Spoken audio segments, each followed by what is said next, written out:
Uh-oh.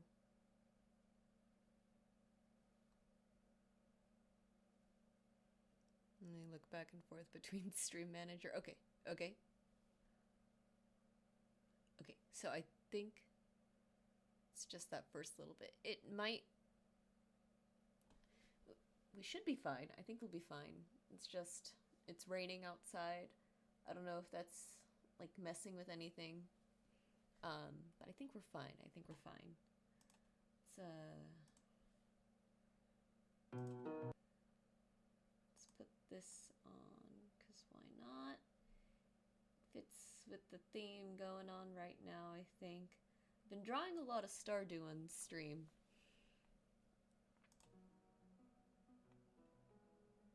Make that just a smidge louder. I think that should be good.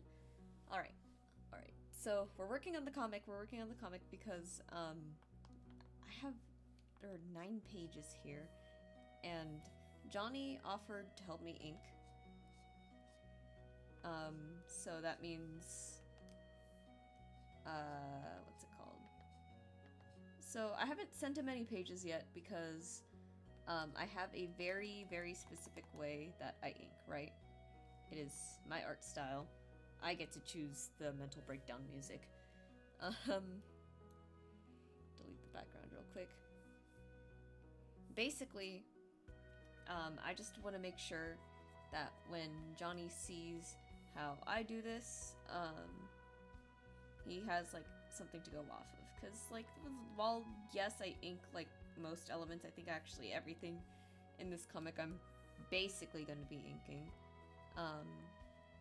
I just want to make sure, like, he gets the style down, too. Because, you know, if this is going to be a comic, things should look consistent. And God, I sure hope they will. I don't know how I'm going to divide up the pages yet, though. I am, in fact, still around, just really busy. You don't really gotta worry about that. We got 3 viewers already, though. That's crazy. Yeah, welcome. Hello, Nikki. Yeah, you don't gotta worry about anything. We're doing the Stardew comic. I don't know how far I'm realistically gonna get today. I wasn't planning on doing this. It was supposed to be the next, Stardew stream, but, the other shift leaders got sick. So Johnny has to close again tonight. And I'm just like, okay. Both of us are like, okay. But yeah, here we are.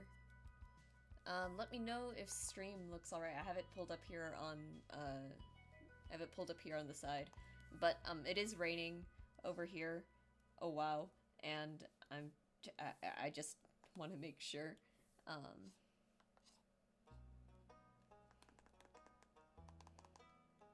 Yeah, I'm sure those 3 lines won't come back to bite me. It won't bite me in the ass later. When I inevitably render this, because I think a lot of the rendering is just going to be done by me. I think Elliot is a bendy straw kind of guy, you know. I think he would enjoy the feel of a bendy straw. And then here we go. But yeah, so let's see what is new. I've been getting a lot of art done this week. Today I was a little confused on what I should do because I finished all of the whips I posted on Monday, and I was like, what now? Which is kind of crazy. I'll show you guys what I've been working on next, though. I want to make more stickers to, like, sell and everything. So I have this. I'm starting off with Druid because I am a filthy, filthy Druid main. And I thought it would be fun to paint the elements around the die instead of just what's it called? Instead of just drawing them. Oh my god.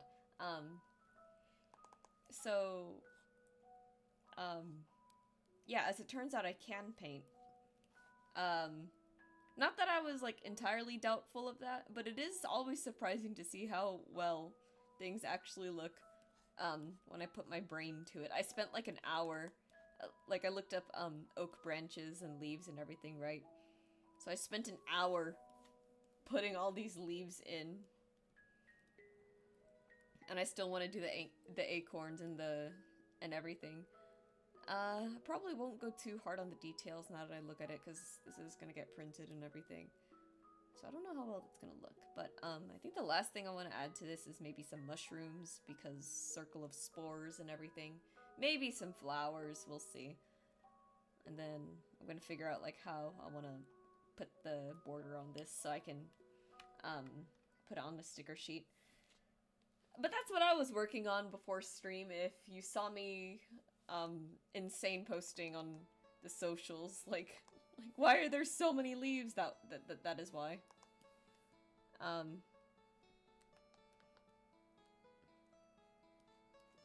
My social media is just one of two things: art or me shit posting.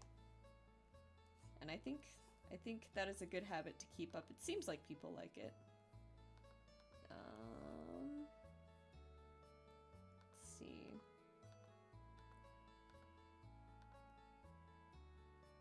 We'll do that, and then... See, here's the fun part. I have to remember what parts of Elliot are what parts. And I kind of don't remember. See, this is... I gotta like... Oh my god. Oh jeez. Well, I'm sure if I just... You know, that has to be like a lock of hair, and this is an arm, right? Oh boy. This is the fun part about inking my sketches. It's remembering what I was even sketching in the first place. It's just, the way I did my other comic, way back, it was like, I work on a page, and then it just felt like really slow, right?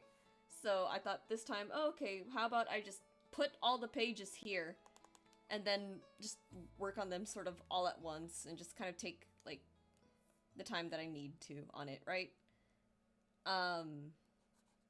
And that has worked to an extent. Like, I don't know what method of comic work that I prefer, whether it's doing one page at a time, or just getting them all out in these different, like, big steps and everything. I don't know, but we'll see. I don't hate this so far. It's just, I will say, it did feel like I was spending forever on the sketching the comic itself, but even still, I think it looks decent.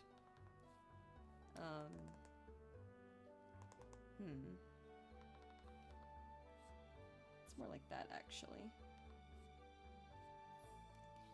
Yeah, I might have Johnny omit some things when he's inking, just because for some reason Procreate doesn't get like the really like nice sort of like opacity thing going on there. Like, you see what I mean? Like, I swear I've tweaked that studio pen as much as I can. The tapers and the opacity here on Medibang is just so much nicer. But yeah. Here we are. I think what I'm going to do is I'm going to... I think we'll do ink color and rendering one page at a time. Johnny said he'd be willing to do backgrounds, and I'm willing to pay him for this work, by the way, just because, like, I am paying him to, like, get the style down, essentially. What else can I talk about? Quite passionate about, comic stuff, honestly. I think this might actually be a really fun stream, to dive into, like, some comic tips or anything.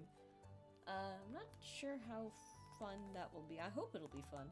But it'll be fun in the sense that I'm completely self-taught and I'm just rambling. What I am worried about with the comics, though, is because the images kind of, the portraits and everything take up a lot of space, I'm a little worried about, like, speech bubbles. Speech bubbles are just gonna end up obscuring a lot of the art. But it's okay. It's okay, we live and we learn. Because that was a tip that I saw online. It was like, how do you not clutter your panels with speech bubbles and art? And it's like, that is a great question. I wish I knew the answer to that. Or I wish I saw this video, rather, before I sketched everything. I could resize the page, but I do have, like, a format for my comics, and I'm just like, let me... Consistency is king right now, I think. But yeah, I've been a little swamped with art, so to say. But it's good. That's a good thing. That's a good thing. It's very, how should I put this? It's very nice that I always have something that's going to keep me busy. And I am excited to hopefully start selling art at the local local art market. The art market is in a city next to my city. So I'm really excited, to say the least. So the way that I like to do my comics is I like to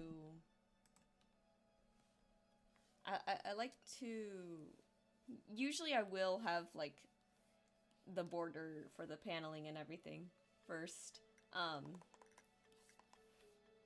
But I did start inking in Procreate, hence why some of the lines might look a little bit fuzzier from the ones that I'm using. Do they? Just a little bit. Shouldn't be too bad at the end of it all.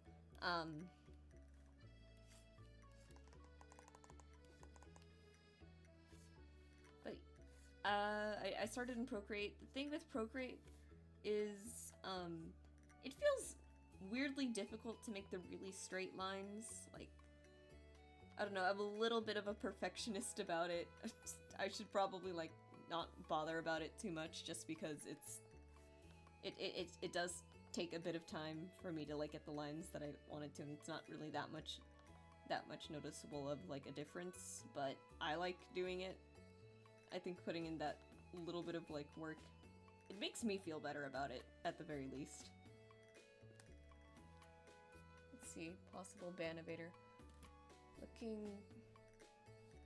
Oh boy, what is happening? Warped world... Excuse me! Twitch, what is this warning that you've put on this wonderful person? Ban evasion monitoring. Oh my god. Please tell me you guys, like you other guys in chat, can see this. Looking good, crisp lines. I was only able to stop in for a moment, but it's awesome seeing your work in action. I gotta check, but I hope to join for longer on another stream. Thank you. Thank you so much. Oh, I'm quiet? Oh shoot, how quiet? I can move my mic closer. Did this help? I hope it helped. Because I didn't change my settings, so maybe it does just need to be a bit closer. Let me try adjusting this too. I don't actually know what these controls do, but I'm assuming the more I move this slider to the right, the better it is. When you say that I'm quiet, like how quiet? Or let me see. Yeah, it's...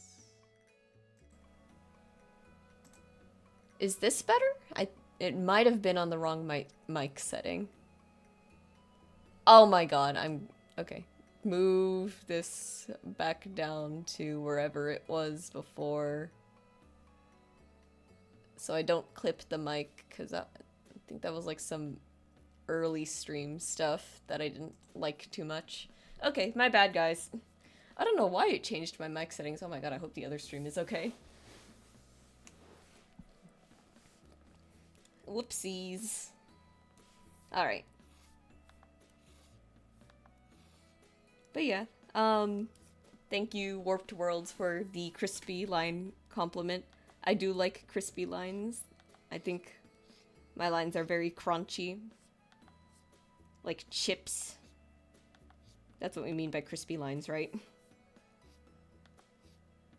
But yeah, what was I saying before that? Anyways, I have like a very specific way that I like to do the comics, because I did used to do this like on a sort of regular basis before. Not the 9-page comics, but comics and just short comic pages in general. I had a lot of fun doing those for Baldur's Gate 3.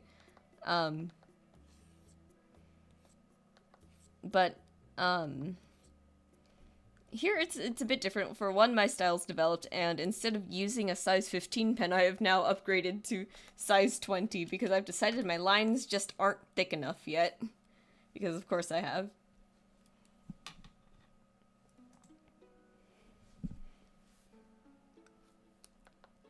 I really do like thick lines. I'm so silly like that.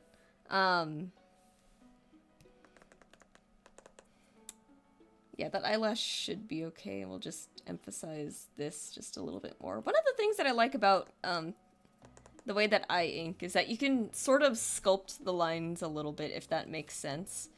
Because it's not like I place it down and it's, and like that's that. Like, I gotta call the line there. It's like, I can shift it around, like, by a few pixels, and suddenly it actually, like, really changes the whole thing. I love that about inking. Like, 5 pixels can make all the difference, and I think that's insane.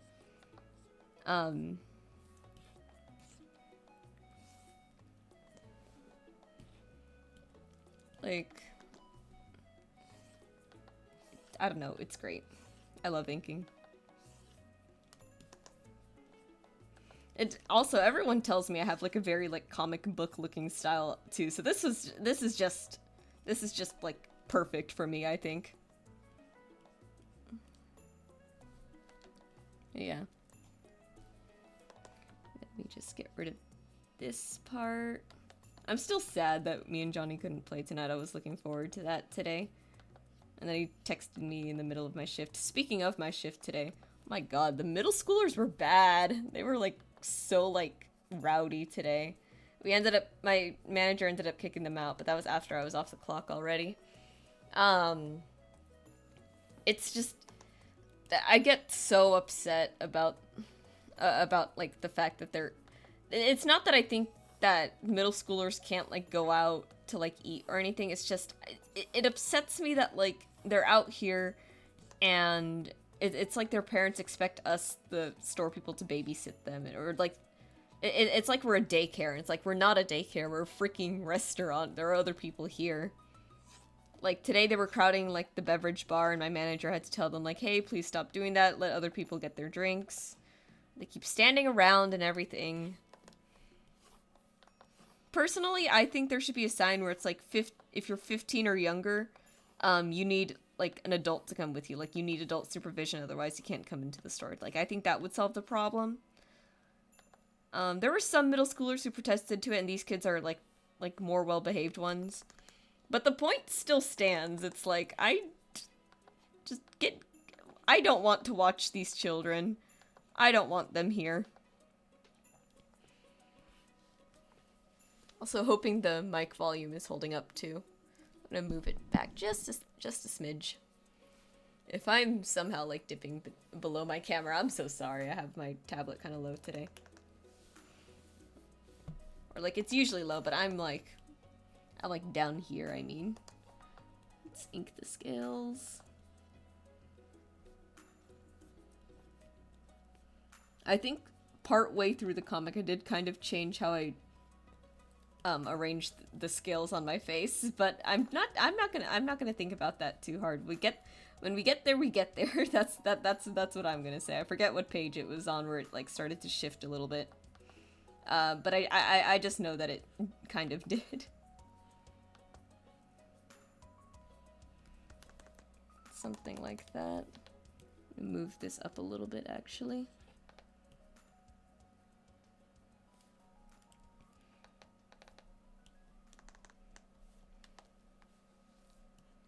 Base. Hope everyone else had a good day today, though.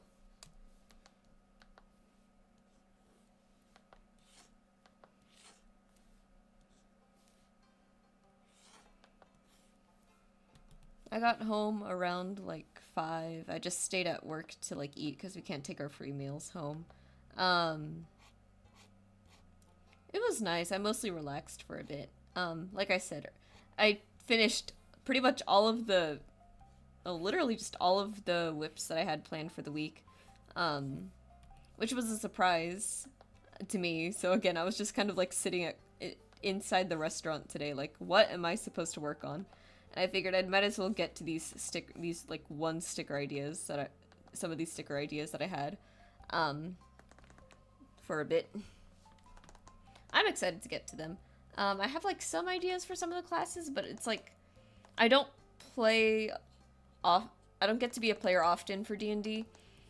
So like, while I know a lot about the classes, because, you know, I've played D&D for like a long time, I still don't know what to do for some of them. Like for Warlock, for example, I'm not too sure what I'm gonna do. Fighter is another like weird one. I think that's gonna come up just because I don't want it to look too similar to Paladin. I'm just like a little worried about that, but I'm sure I'll get there. And I'm not gonna pressure myself to like get every single like class design done by the time I decide to apply for as a vendor for that market, because this one is already taking such a long time in my head, at least. What I did was that I just did like a lot of like quick art of the dice or line art, and then I'm just gonna like copy and paste those in here and everything. I don't know what I want to do for the dice. I really want to make it look like an actual like real dice or die with like inclusions and everything. So like mica powder, glitter, all kinds of stuff. I used to watch like a lot of dice making videos on YouTube, so I kind of like know a lot of like the resin craft that goes into it. But I never made any myself. I would love to make my own custom dice set one day. It's just it sounds kind of expensive, and it sounds like really hard, and I'm not sure if it's a hobby that I'd want to like keep up. So that's like the big thing. It's not that I'm opposed to learning anything new. It's more like I think if I tried to do this, it would be disastrous and expensive, and I'll get frustrated, and it's not something that I see myself doing for a long time.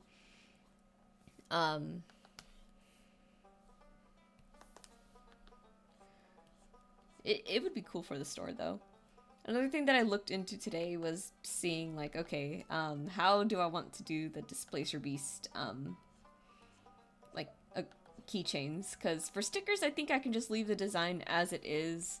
Maybe just fill in, like, a border somewhere and be like, okay, this is what needs to be printed.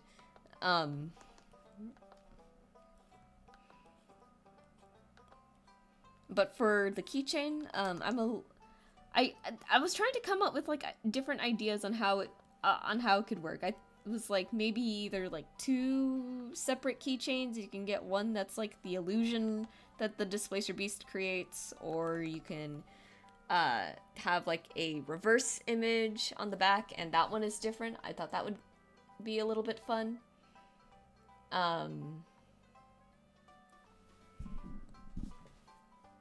Yeah, I hope the audio is still good. I'm like worried about it now.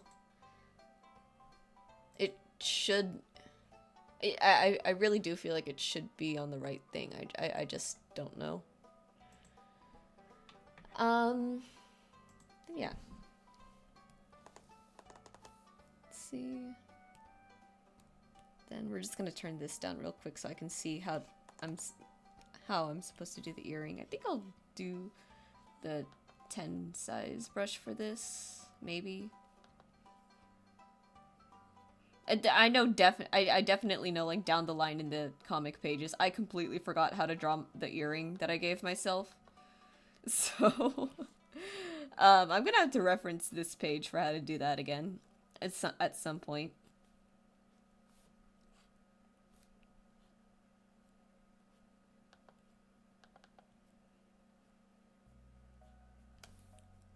Let's see. Then...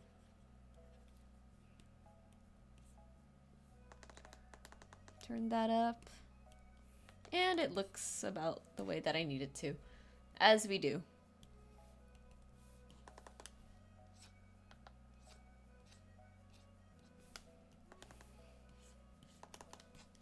Yeah, I'll try to get through at least all the lines today. Maybe some, I think we'll only get to some of the rendering, because the frustrating thing about comics is that every single panel is its own drawing. And, like, yeah, you can, like, reuse some panels, I think, to be fair, but, like, in this specific comic, there is not a lot of room for that, unfortunately. So I'm just gonna have to kind of sit here and just ink everything. Not everything. Again, Johnny's going to help me with it.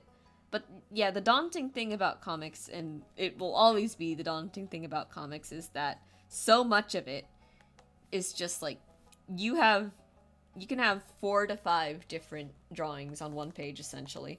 And that is one page.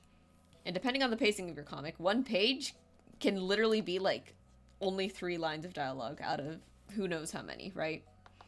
The thing that gets me through it is recognizing, like, okay, well, yes, it's a lot of drawing, but also a lot of those drawings are just portraits most of the time. Like, it's usually just the face. It's going to be more prominent in the later pages where I don't have to worry too much about focusing on... what's it called?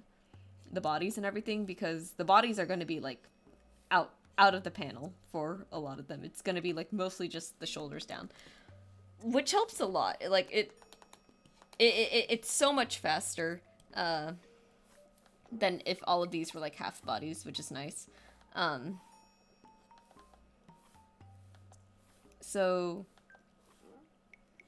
definitely trying to just keep that in mind while I do this again. I remember when I did my long-form comic for Baldur's Gate 3, that other 9-page one. What was initially, like, a little bit, like, scary about that was when I set up the first page, there was an establishment shot in there, so that required me to draw, like, their full bodies, and I was like, oh god, oh no, like, this first page already took so long, what am I gonna do? But then, when I got through to the other ones, a lot of them were, again, just the faces, because, for something that's, like, super dialogue heavy like this, you can just kind of get away with just drawing, like, the faces and close-ups and different expressions and so on and so forth. Maybe you can include, like, a hand or two somewhere in there, just something like body language for the sake of body language's sake. Here, however, so that's what got me through, like, the first 9-page comic that I did, right? Again, just lots of the fact that like, a lot of what's being drawn is very, not simple, but it's very, like, it's a lot easier to get through than full body or half body, which is nice. And I think a nice thing here, too, is that most of the pages, when I look at all of them, they focus way more on the expressions and the faces themselves as opposed to body language. Like, yeah, the characters are still kind of, like, shifting and turning around, but there's not, like, a lot of, like, gestures. There's not too many gestures being made. So already just that too, just not having to draw hands too much, that is also just a huge help, because while yes, I am good at hands and I practiced hands a lot when I was first learning how to draw back in high school, or first really learning how to draw back in high school. It is nice that I won't have to worry about, like, doing a lot of hands this time. I think. I might be wrong. I might be misremembering how many I actually put in here. I'm, like, fairly certain that it's not, like, the number isn't, like, too bad. Well, then, you know, then that might have actually just been a lie. I just remembered, like, one of the scenes that's supposed to happen later.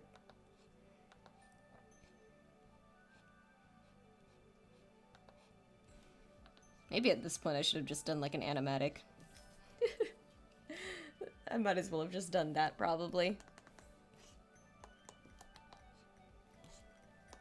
But yeah. I'm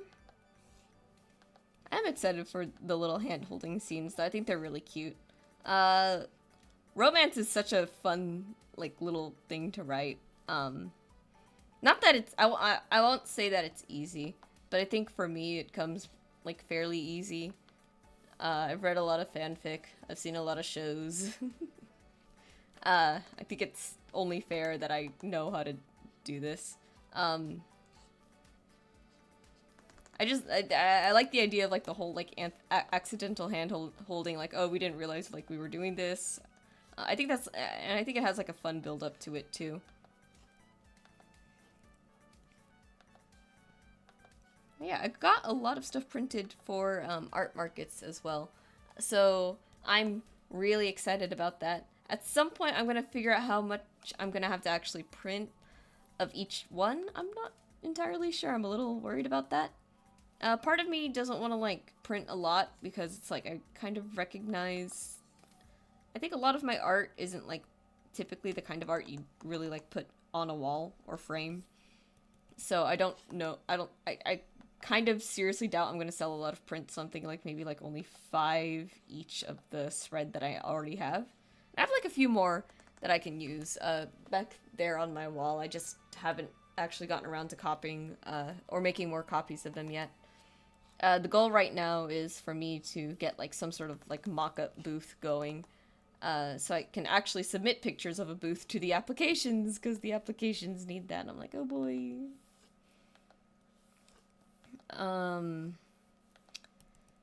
But yeah, I know the mermaid one that I did last year. That's definitely one that I want to, like, sell. I might make a few more of those because I think a lot of people might buy that.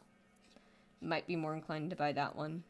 The one with Airy and Lilac, that's another one, but I'm not sure, like, again, how well that one will sell. I'm not as confident in it as the mermaid one.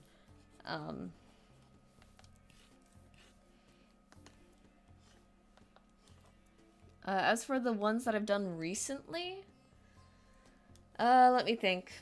I think they look nice. I think the more, like, to me they're generic because, like, these are characters that I illustrated once and I likely will never illustrate again. Those ones I think might be good. I don't know. I really don't know a lot about, like, doing this kind of stuff. I hope it works out, though. I'm confident in, like, the stickers and the charm ideas that I have, just because I think it's just easier to sell stickers in general. That's just kind of how it goes, I think. The prints, again, are the ones that I'm, like, a little bit worried about. But, you know, I shouldn't spend time worrying. I should spend time actually, like, hyping myself up for it. Like, the way Johnny put it, it's like, who cares if you break even or if you lose money? Like, it's really the experience that I should be after at the moment. I shouldn't be worried about, like, the profit or anything. I have a decent enough paying job. I still live with my parents, so we're just gonna hope for the best, I guess, and I hope it's a good time. I'm excited. I'm also just really excited to work on this sticker too, because I don't paint usually. I really don't do a lot of painting. So this was a fun little experiment so far. It's actually really funny if you take away the die. The sickle and the handle for it is not even connected. It was like, well, it's gonna be behind the thing. I'm not gonna bother doing that too much. But this was a fun thing. I've sort of experimented a little bit with like texturing metal on Abigail for the Stardew D&D thing, but I didn't do too much with it. For this one, I actually did look at a scythe, or no, a sickle that was illustrated, and I've done wood grain before, so this handle honestly wasn't too bad. It was mostly this that I was worried about. Initially, I was actually doing it on my iPad, but I didn't like the brushes on Procreate. I didn't like how they were behaving, so I was like, okay, that's it. We're moving to Medibang for this one. I feel like I have like way more control here than Procreate. I don't know why. I'm sure it's just my iPad screen, because the iPad is kind of old. And I should really consider getting an upgrade, but it's not completely broke yet, so I don't feel like replacing it. That's how it goes with a lot of the stuff that I have. Like, oh, I can still use it. I could just have to find a slightly different way of using it. I'm just like my dad. But I do, like, there is a certain point where I'll just be like, okay, enough of that. My dad is really stubborn. I have my first laptop I got back in 2019 for college. And it's like an old HP Pavilion. It's like, it got the job done before, but like, I don't think the HP Pavilion was like really built to like last as a computer. So it got really bad, really fast. It was also like the only computer I think I've ever had to like completely like shut down like a brick on me. I don't know what happened that year, but that's besides the point. The point being, my dad still has it. And it's so slow. It takes like 10 minutes to start up. And I'm like, Dad, we'll just get you another laptop, okay? Like one that's just a little bit... We can still get you like a cheap laptop, one that's faster, one that probably doesn't have 50 viruses on it. And then he goes, well, if you buy me a new laptop, I'm just not gonna use it, so don't waste your money. And I'm just like, this is for your own good. Maybe what I should do, I should just, like, break the hell out of that laptop and then just give him the new one and be like, there, you don't have a choice anymore. You're going to use this one whether you like it or not. And I swear, sometimes my house, I get, like, so upset in my house towards the other people, because I swear nobody here but me knows how to, like, take care of their devices. Like, they'll just leave their computers, like, on sleep for, like, days on end. They never turn it off. They always have it running. And we're getting another bot. Ban. There we go.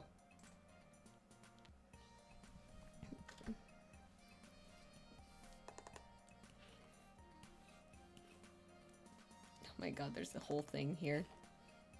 I don't think I kept the... You know what? Let me check real quick. I can check.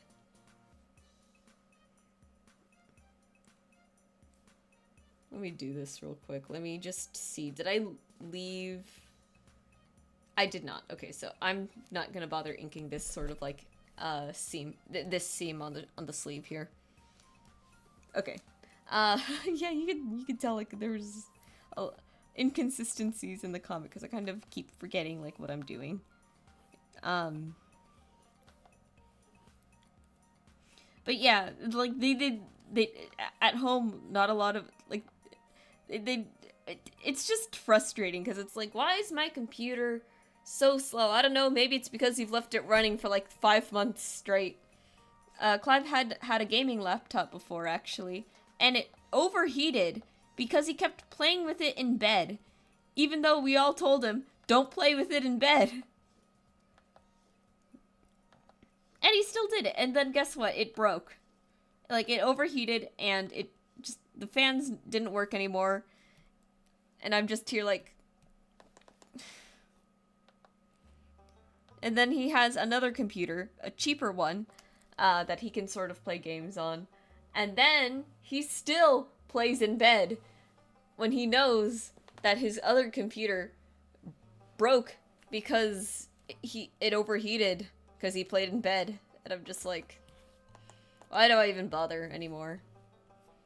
Being like a comp sci major in the house just means I'm everyone's like personal IT thing. Not necessarily a bad thing, but sometimes it's just like maybe if you just took better care of your computers, they wouldn't be acting like this. And that's all it is, really. But yeah, like another thing I know my dad does is he'll have like a ton of tabs open because he doesn't remember how to like bookmark or save them. And it's like, Dad, just... Well, I think he finally like remembered how to like bookmark them, but it's still like, Dad, can you not make me like cry every time I look at this computer?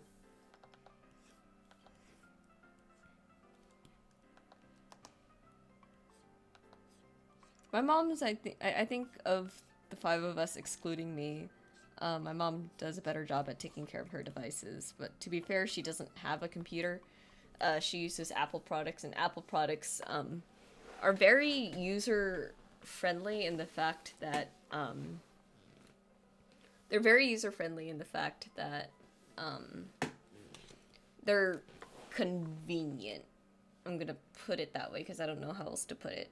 It's like if like a computer, you ideally like there are certain like spots where you like ways you should or places you should be using it. Apple products tend to be more versatile in where you can use them from my experience. Obviously not like you can't move desktops around, and that's a whole separate thing, but like iPads, you can that's basically just a laptop but with less concern. The only thing with those I think is just you gotta take care of the battery, really. Again, from my experience, we're an Apple household, but when it comes to computers and everything, I want like Windows. I don't really like want anything else. Apple is just nice because it just feels like the more convenient thing. I swear, like, I never really understood the whole Apple versus Android debate. To me, it's just always been about like what do you need versus what do you not need. I'm sure Android has like a ton of like features that would be great, but if you're a very like simple person who doesn't need all of that, Apple is perfectly fine. Its user interface I think is a lot friendlier than Android, and it just feels way more intuitive to use. I think the only thing really is like the file organization. I don't really like it on there, but Windows doesn't have like a nice file organizer either. When I had my Mac, it was like the worst thing navigating it, but that's probably because I was a little stupid back then. I'm sure if I tried again, it'd be fine, but I also just don't want to use a Mac again. Like I said, I prefer my computers for Windows, but my phone, I will very much have that as an Apple product. I don't care to have anything extra on my phone. Let's see. It's 10:44. We should be done with inking relatively soon. Getting through this kind of fast. Faster than usual, at least.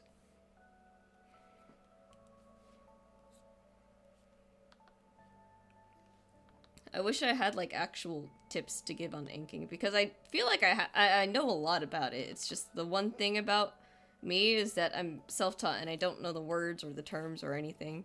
All I know is that follow is all I know is make the line depth make sense, and that is all I can do. Apple is a great day-to-day computer like phones and tablets. Gaming computers should be Windows, so I completely agree. Maybe Linux, but I don't have any experience with Linux systems outside of Johnny's Steam Deck, and that was confusing. But I feel like that was kind of only confusing because it was a Steam Deck and it's a handheld console and not a computer, if that makes sense. But yeah, one of my exes, would, had an Android, and he kind of, like, swore by it at the time, and I'm just like, to me, I just never got it, and I know a couple of people on my campus, like, when they would talk to me, it's like, oh, you're a comp sci major? Then why do you have an iPhone? Because what am I gonna do? Do my projects on my phone? No, that's terrible. Like, code is small. I don't know if you guys have ever seen, like, code IDEs or anything, but they're already tiny because if this is an art software, imagine for a moment, like, okay, it'll be like you have sidebars that are like this big, right? On like both sides. On both sides. And then you also have like top bars like up here. So realistically, the biggest coding window you have is down here. And yeah, you can still adjust them, but it's like the text is so small. So it's like, God forbid I do any kind of programming on my phone, because that would have killed me. That would have put me in the grave. Hello, Biba! Welcome! I'm having a little comp sci rant. I'm doing good. I'm itchy, actually. I'm itchy on my shoulder. Oh, I completely forgot to mention. So I forgot that you watched Creepcast until you reminded me about it. 2, I got a Creepcast sweater. I got the Creepcast sweater. It says who up creepin' they cast on the front, but I don't feel like moving the camera to show it, so. Yeah, I also ended up finishing the other episode, I dared my best friend to ruin my life. So funny. The sweater is cool. It is a cool sweater. I want to show off, like, more of it, but, I'm sitting. It's crumpled up. You're not gonna see a lot of the design, even if I tried. Hello, Sunbetson. Welcome, welcome, everyone. Yeah, we're working on the Stardew comic today. It was supposed to be the Stardew stream tonight, but oops. Did not mean to pull that out. Go back in. It was supposed to be the Stardew stream tonight, but Johnny has to close today because the closer, who was supposed to be closing today, got sick. So what can you do? He's lucky, though. He did not have to face the wrath of the middle schoolers. I hate the middle schoolers so much. But yeah. I was talking. Well, yeah, I was gonna make this a poll, but I think it's really hard to do, to cross-post polls, and I don't know if Blue Sky actually has them yet. So I think I'm gonna ask here on Twitch. I've showed this off a few times already. I'm working on class dice stickers. For every class, they have a associated hit die that usually determines the amount of HP that they have. For druids, it's a D8. I was wondering if you guys have like, what should the next class be, essentially? That is what I'm asking her. I'm gonna do druid first, because I'm a filthy druid main. But I don't know which class I should do next, basically. I thought maybe this would be a fun one for you guys to decide on. If you aren't aware of the classes, in alphabetical order, I won't skip Artificer. It's Artificer, Barbarian, Bard, Cleric. We're already doing Druid. After Druid, it's Fighter, I believe. Fighter, Monk, Paladin, Ranger, Rogue, Sorcerer, Warlock, then Wizard. I'm surprised I remembered all of that.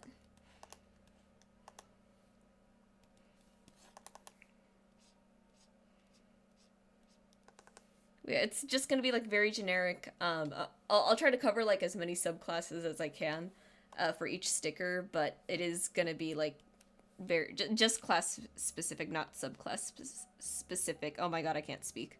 Also, this arm is too thick if I put the thing down there. Hang on. Let me just erase that. See, this is what happens when you don't clean up your sketch. You get confused. Like, I already have so much trouble remembering. I'm pretty sure at least 5 times not 5 times.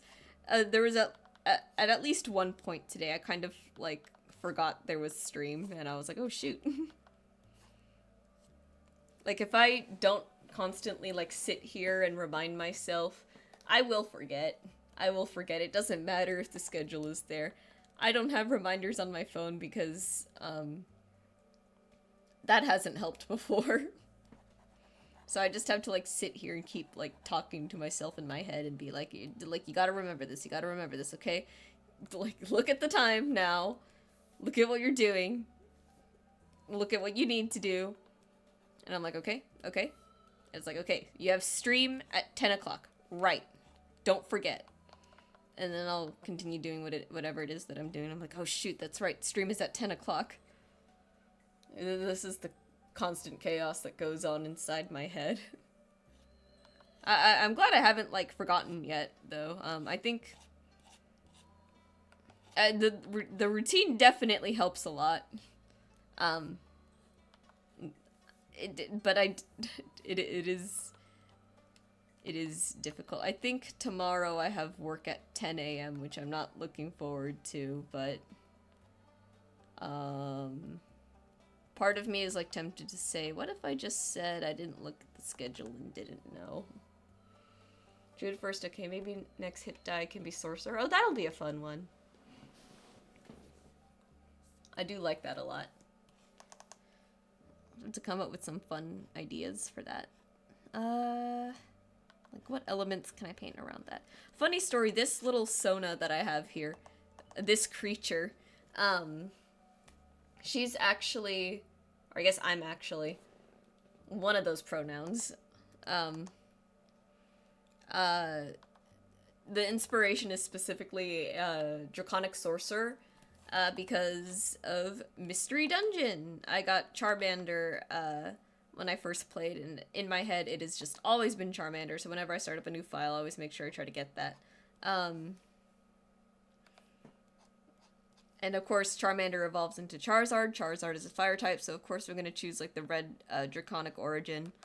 So that's that story again. I feel like I've said that, like, multiple times, but it's always, like, a fun, like, little reminder, like, hey, this creature here actually has lore.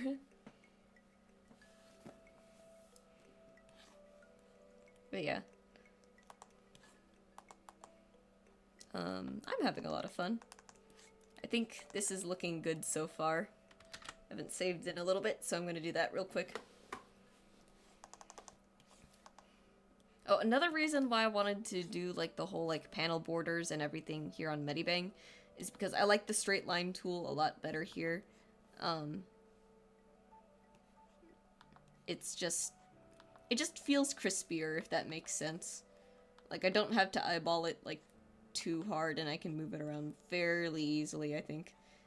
I'm sure with enough practice I probably could on, like, Procreate too, but again, I just feel like I have, like, way more control over everything on Medibang, and I feel like that's partly because of my iPad and how old and stupid it is.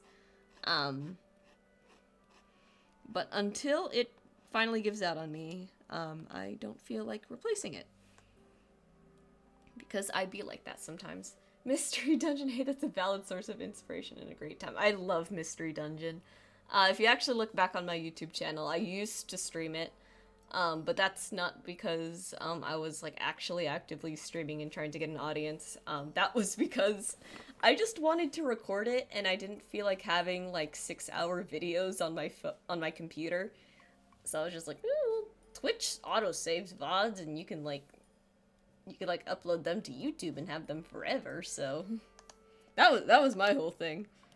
Ignore this seam here. It doesn't exist in the future panels, so therefore it actually doesn't exist in general. Real quick. Would you guys be interested in watching Mystery Dungeon again, though? Part of me does kind of want to stream the epilogue, because I haven't finished it yet.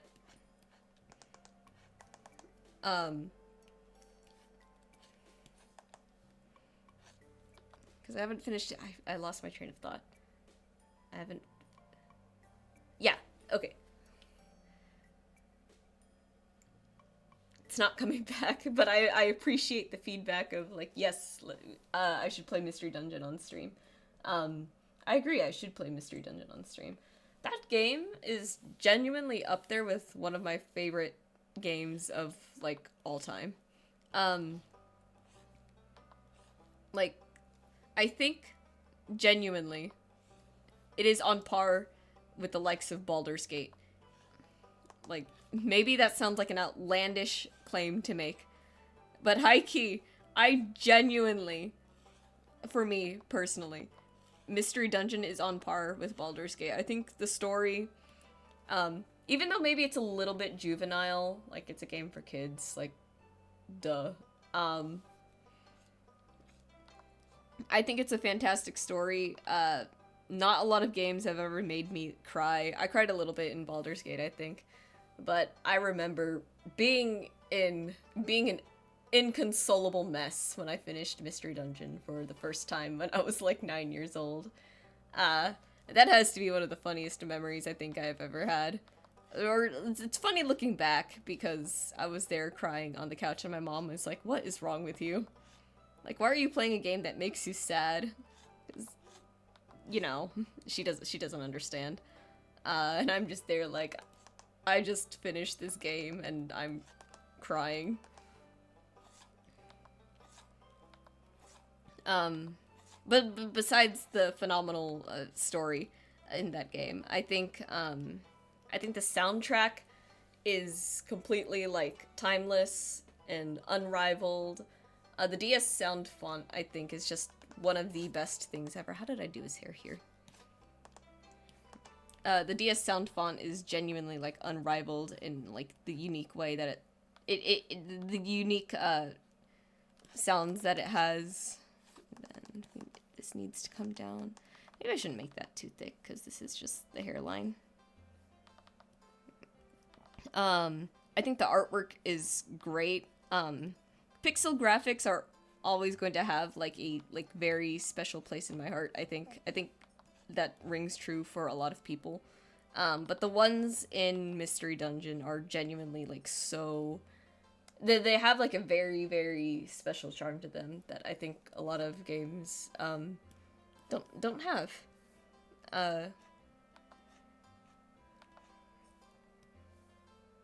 Like, again, it's incredible that a game with like zero voice acting and pixel graphics and just everything reduced so many children to tears when they played, and that's something special to me. So yeah, it's definitely up there with like my favorite games of just all time. Oops. One of my favorite things to do with hairlines is like specifically this. I think it really makes it not necessarily look like hair. It's an all-around amazing game. That is true. Did you play Red Blue Rescue Team, or were you Explorers of Time, Darkness, and Sky? Because I played Explorers of Sky. That's where my whole trauma comes from. But yeah, this is I like doing this for the hair just because it feels very like realistic to me. I don't know how else to describe it. That being said, it is thin up here and then I go thick down here. So I'm gonna just shave it down just a little bit.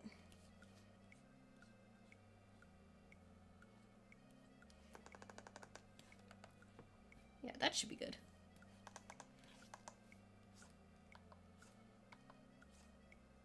Also going to try not make the jaws pointy. I'm not sure if I want to do like the pointy jaws so much anymore. Like, it's a nice thing, but I do want to round them out just a little bit more. Now I'm finding that I like that a bit. Oops. Oops. Love the tiny navigation controls. It's hilarious that you can fat finger things even though you still have a stylus. Rescue Team never played Explorers of Sky. Oh man. Maybe I should just start Explorers of Sky all over again, because you'll see what I mean.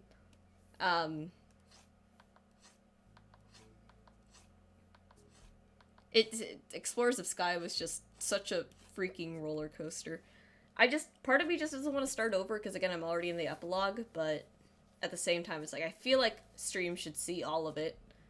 see like the kind of like suffering and hilarity that ensues. At the same time, though, I'm a little hesitant to start playing new games on stream because I keep forgetting that I need to finish Hollow Knight 2.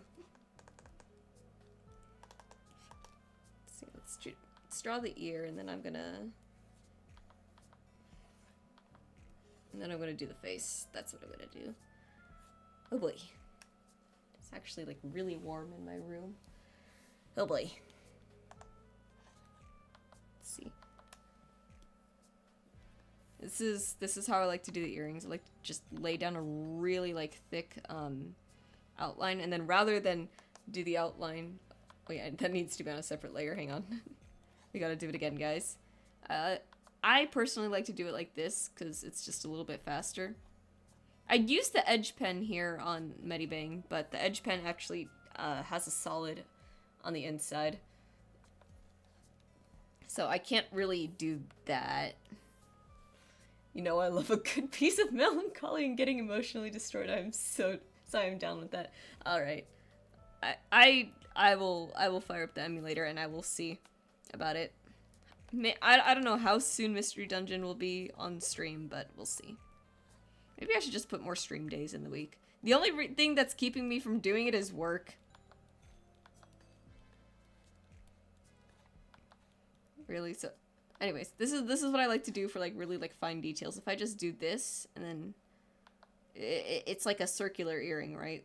It's like actually a ring. So rather than go all the way, you put a little split in there, and it comes back around like that. And you just kind of like, again, you can sculpt outlines or line art kind of. Very, very, like, simple trick that I think a lot of people do anyways, but it's a fun one regardless. Just very easy. And then go over here, get rid of that. And there we go. Let's draw his face. I think...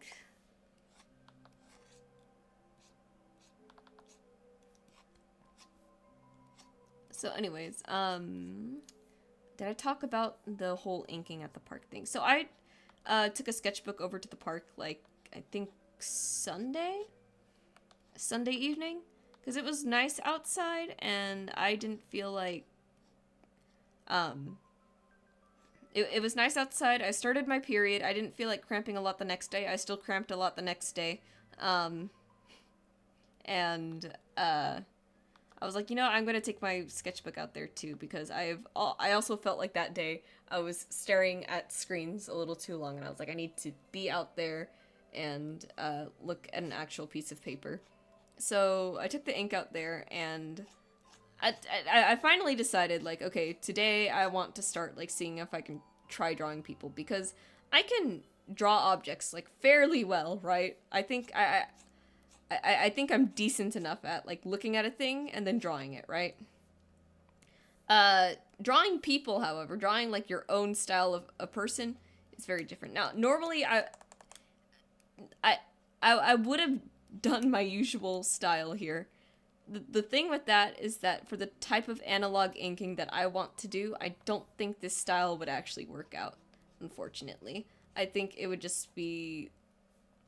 like, really hard to... how should I put it? There's a lot of depth and structure to a person, right? Like, on the human body in general.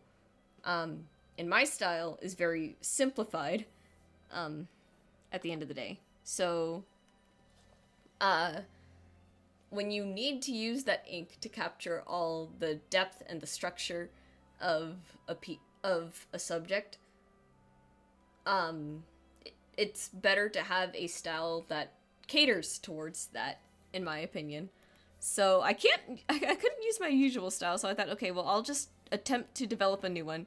I can get the shape of the face, right? That's not terribly hard. It's kind of similar to how I do it here already, so that wasn't too bad. I can do hair. Hair is also, like, fairly easy because, even though I do a lot of drawing, I do, at the end of the day, technically know how to paint hair because when I render my hair, I paint it. The eyes. Okay, the mouth isn't terrible. Mouths are not terrible. I can, like, get past that. Eyes, however, eyes and the nose. The nose I'm way more confident on. I'm fairly certain I can get that going. But eyes, oh boy. So again, my style is, like, very simplified. The way I like to do it personally is I have, like, a set number of different shapes to choose from, and I kind of just mix and match those shapes, and that creates the character, right? See, I thought that would be, like, a similar case, for this new style that I'm trying to develop and learn. It is not. As it turns out, the eyes might end up being, like, just a little, like, amorphous. Like, they will still have a shape, but that shape is going to change so much for no good reason. Eyes are terrible to draw, making them symmetrical is a doozy too. It's actually really, see, it's a funny thing you mentioned that, because that is actually, like, a really, like, fun art tip that I ended up learning on my own just because, like, I kind of have to. The way to get your eyes to be not necessarily symmetrical, but to get them, like, proportioned similarly to each other, because, you know, if you draw 3/4, you can't do it, like, perfect symmetry, right? You draw them at the same time, or at least when you sketch them out, you do them at the same time, because part of it is a little bit of muscle memory. If you do one eye and then immediately go into drawing the next one, your wrist will still kind of remember how it did the previous one. So from there, you just kind of do, if you do them at the same time, they come out way more consistent looking. And of course, as you practice, you can kind of, like, let go of that rule just a little bit. Like, drawing it's so funny. There's so many art memes I feel like I don't particularly relate to anymore. If that makes sense. Like, there's the one where it's like, oh, when the sketch looks better than the line art, and I'm like, dog, my line art and my sketch look the same. Like, look at this. I'm gonna turn off the turn off the sketch layer. Virtually no change. Isn't that hilarious? And then, what's it called? For eyes, right? That's the other joke too, right? Like, I can't draw the other eye. There's just different tricks, and again, my personal trick is draw them at the same time. Like, when you're sketching them, do it at the same time. You don't necessarily have to draw, like, the parallel lines to, like, fit the eyes in there, right? If you do it at the same time, like, watch what happens here. I'm gonna turn off my stabilizer. I'm gonna get a pencil. I'm gonna get my pencil tool, lighten it up a little bit. I'm gonna sketch out an eye, right? I'm gonna do the whole thing in one go. And now I'm gonna try and do it again. I'm not gonna look at it. Oh my god, this was a terrible example.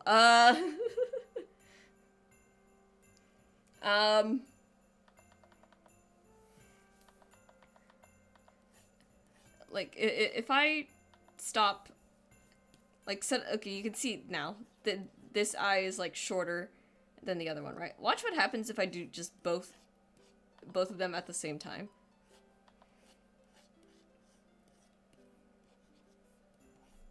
And, like, I can just go back and forth.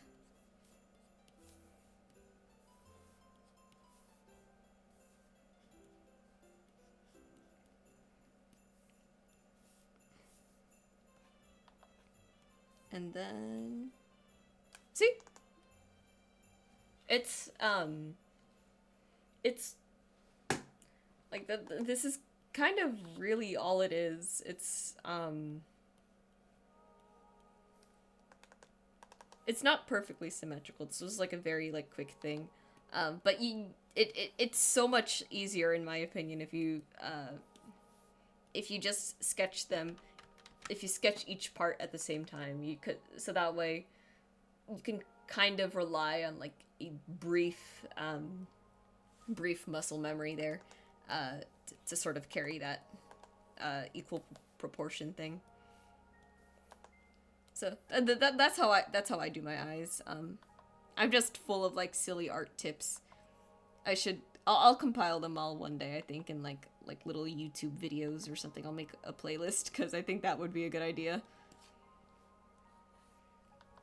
Also for me, because I know for a fact I will forget how to do 99% of what I do.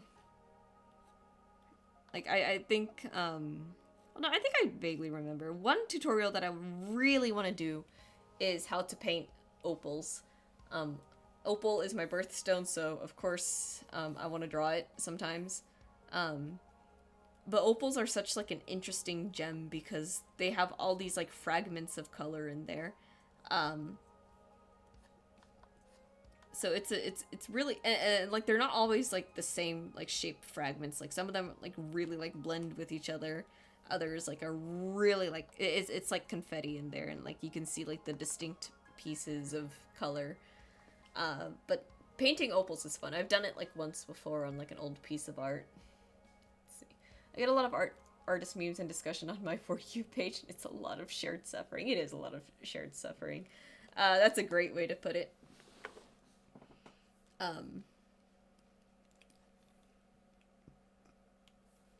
But no, I used to get the memes too, but I think a lot of the memes that are the really common ones, they don't apply to me as much anymore, which I think, which is a good thing, but it is kind of funny that like, oh no, my outlines actually look super good and crispy, or actually I don't struggle all that much drawing the second eye, or actually no, I don't find hands to be terribly difficult. Like I think that has to say something about me as an artist, right? Probably one of the two. I love inking hair like this, by the way. It's so fun to get like all those dynamic swoops and curls. Fill this out. Oh yeah, Ro tagged me today. I need to show you guys this. This is gonna. I'm sure this is gonna be like a great way for them to advertise too. Let's see. Let's go to Twitter. She tagged me on a post. Oh my god, we're at 400 followers! Hey, look at that. We officially reached 400, and hopefully people will stop dying off on Twitter. I see you have unlocked a new achievement. I'm gonna have to respond to that later. Let me not do too many social media manager stuff on stream. Look, I need you to look at these. Ro tagged me. I'm so thankful she did. Thank you for the congrats. Display capture. Look at these. They're so cute. They're restocking tomorrow. Like, I'm so getting this. It's adorable. I like Sam's a lot, actually. I think they do his hair like good justice here. I think I'm gonna get one for Johnny too. I'm gonna get Johnny Sebastian because I really want to say Sebastian is his favorite, but I'll check in with him tonight when he comes home. Elliot, of course, I'm gonna get that one. I love Harvey here. His mustache is so funny. Those are gorgeous. I really like Sam and Alex, right? I love these. They're so good. Oh man, they got different versions too. I think I will get like the one with like their birthdays on that. I think that would be cute. 7 p.m. Eastern. I'm gonna... Oh shoot, what time am I gonna be at work? I'm gonna be at work at 4. I hope I have enough time to buy it.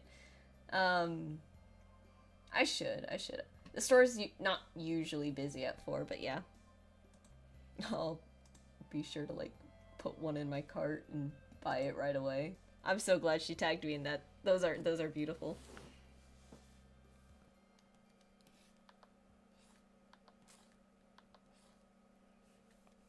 speaking of, I think this would actually be another good chat opinion thing, since we have a few more people here. I'm gonna open the thing. Real quick, I'm gonna save too before I forget again. Just always forgetting to save on stream. One day Medibang is gonna crash on stream and you guys are gonna see me cry. Hang on. There it is, open from cloud. Oh shoot, that's right, it's not on cloud. That's okay. Thank you, Rose. So true. The Displacer Beast art. Okay, so I mentioned, for a sticker, I think I'm fairly confident in having the Displacer Beast art be, put that here real quick. I'm fairly confident in this as it is right here as a sticker, right? I think that would be really fun. Maybe put like a fun logo in here, maybe not, I don't know, probably not. As an acrylic charm though, like as an acrylic keychain, that is one that I'm a little like iffy on, because I think this would be a fun charm, but I think the shape of it makes it a little bit hard to be a keychain, if that makes sense. I think it might be a little bit too big. I mean, I think it might be a little bit too clunky. So I was thinking either this illusion that the Displacer Beast creates for itself is like on the reverse side of the keychain, or they're two separate keychains and you can buy either the actual Displacer Beast or like the illusion of it. One of the two. So that's my little dilemma on that, because I really wanted to like place an order for the acrylic charms today, but I was thinking like I need to noodle on this design just a little bit more for keychains. I also need to figure out how to get sticker sheets going, because what's it called? I do want to do sticker sheets, but I kind of also don't know how to do them. I don't know if people will get them printed from like an online thing, or if they print it themselves. And if they print it themselves, I'm a little worried. I have sticker paper, it's just, I don't like, the sticker paper we have is matte, and then like the glossy one that we have, I don't think the ink dries on there particularly fast, because one time we tried it out, and hours after it had finished printing, the ink was still smudging when you ran your finger over it. And I don't want to use the matte ones, because lamination didn't work, because when we cut the lamination sheets out, they just kind of fell off, and then I don't want to use packaging tape to laminate it, because when we did that, when we do that, it really like constrains the size of the sticker, which isn't fun. Like I want my stickers to be like reasonably sized. I don't want them to be like all like itty bitty. I don't think I think the sticker design will suffer a lot from that. I get what you mean, though. It could be a bit wide for a keychain, too. I like the idea of one of them on the back, one of them on the front. Yeah. I asked my cousin. He said two stickers would be, or two keychains might be better.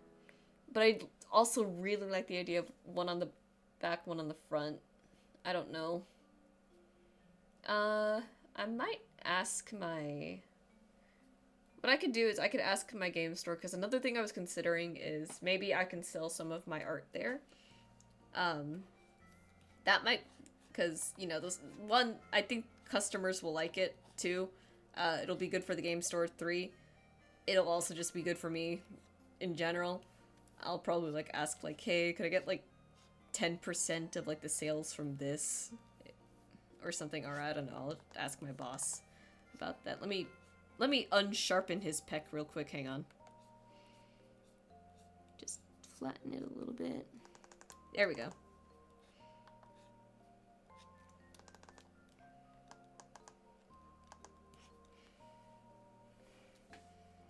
Yeah. I don't know. I've never done this before, so I'm just like, I'm not sure what to do. I do think the top website that I keep getting, though, when I look up, like, where do I get these made, I think they are reliable, so I'm going to be using them. I forget what they're called, but it does look like they're the most, like, common site that people go to when they want to get their charms made. Buttons might be a fun one, but I don't know if buttons really so I would love to get into like an enamel pin design one day, but that one's kind of hard. And I also read online that a lot of enamel pins, when you have them produced, tend to lose a lot of the detail in the line work, and I'm like, yeah. That one might not be a good of an idea to do. Ooh, hang on. This dropped a little way too low. Hang on. Or no, because I want that out there, because I think this is just a little bit too close to the face. Oops. But I want this not to drop below that. Just, there we go.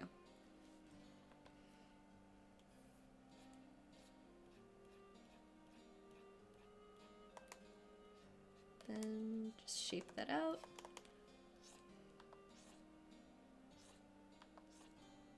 There we go. And then, do you guys see like why I'm a little like I don't know about doing a comic? I really want to do a comic, and like I'm sure that I'm gonna do the comic, but I'm also just like, oh my god, that lighting takes so long, and it also took me a while to sketch out all the pages. I know when me and Johnny want to do the comic, I think we want to do like 3 pages a week. Like that's what we want the uploads to look like. So I'm just like, man, that's that is gonna be an experience for sure. I don't know when we're starting the comic, but I do know that this is just good practice for me in general, because a lot of it, I mean, a lot of the work is gonna come from both of us, obviously, but the style is gonna be like, or I'm gonna have Johnny like conform to my style for the comic, right? Because I have there is a certain way that I want it to look, and it is, of course, my art style. So I'm gonna have Johnny like conform it to that, which means a lot of the sketch, like I'm gonna be the one sketching, because, you know, if Johnny just has to trace my sketch, then it's gonna be way easier for him.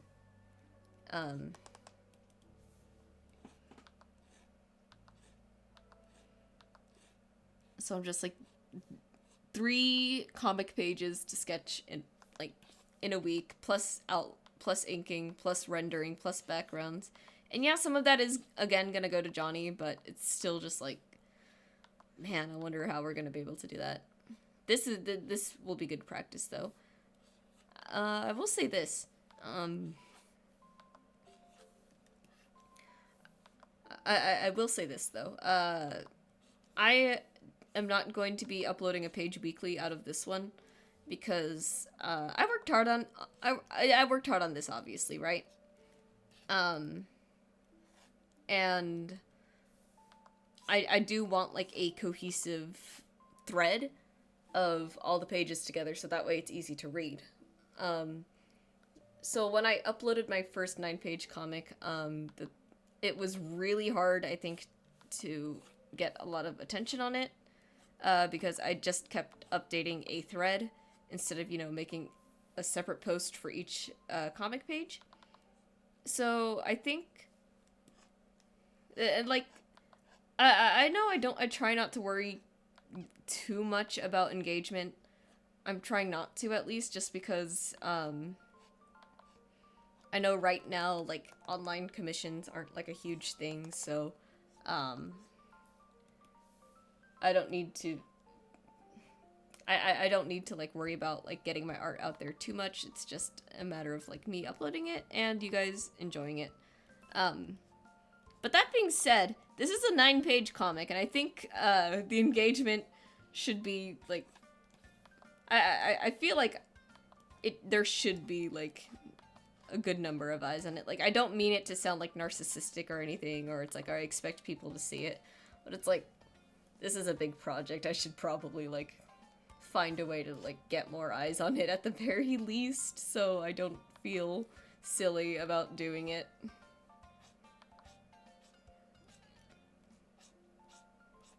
Like that's kind of all it is, really. So I'm gonna be uploading them all at once. Each post is gonna have 3 of the comic pages because it's 9. It'll split up evenly that way. I might upload it to Tapastic too, just for like, once again, just better reading in general.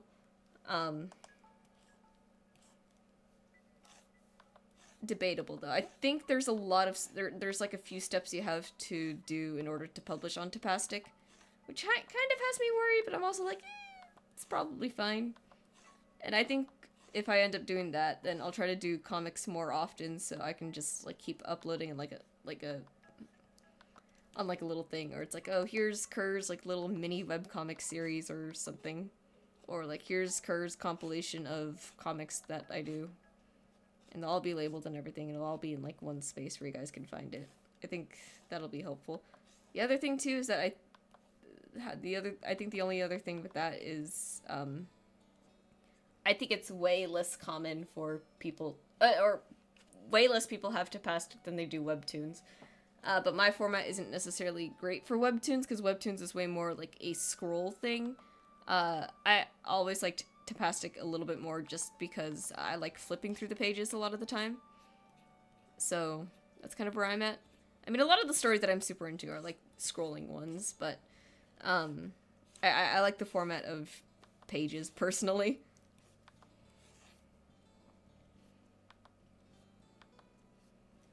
Or like even like short pages. Like you can have like a little bit of scrolling, but like 3-page uploads on a thing that's not terrible. And it still feels like I'm flipping through it on Tapastic at least.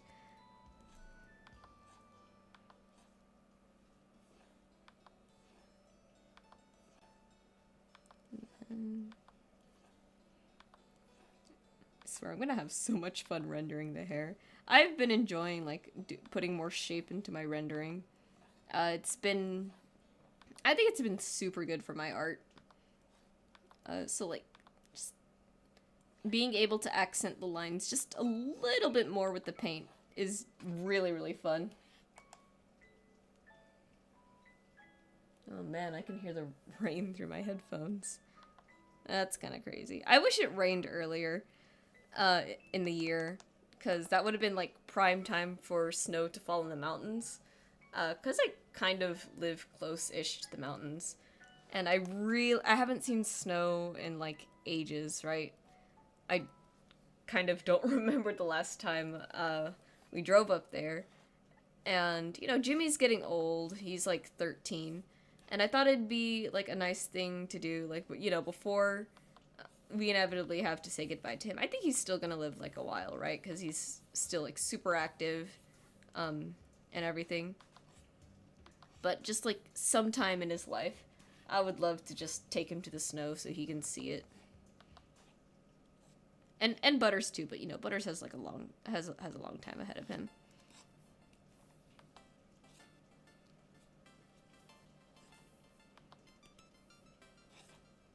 Yeah. I've been like telling my dad like I want to go camping, I want to go fishing. Like I've been like craving like the outdoors lately, and I'm just like, I want to be out there. I want to be out there. I want to be out there. I don't think a lot of my family feels the same way right now, though, so I'm just like, ah! I should probably go hiking on that trail, I think. That's by my house, or in the city. It's a long trail, and I don't think my parents want me there by myself. I'm gonna have to, like, sneak out there. It's the fact that I'm 24 and still, like, sneaking around my parents that's kind of crazy to me. Well, what can you do? Alright. Then, real quick, let me just do this ear. You know what's fun to imagine about, like, world building and stuff? I like to imagine, like, different clothes for, like, or clothes and accessories for, like, different kinds of, like, humanoid, characters. Like, tieflings, for example, that's always a fun one for me, because, you know, they're my favorite. But, what's fun about this specifically, it's like, okay, well, are there clothes that tieflings can't wear, like, at all? Like, can they wear hats? Can they wear, hoodies? So I like to design, in my head at least, I actually put it on paper yet. I like to imagine, like, for hoods, for example, this is just such a distracting tangent. Like, if we have a character with horns real quick. There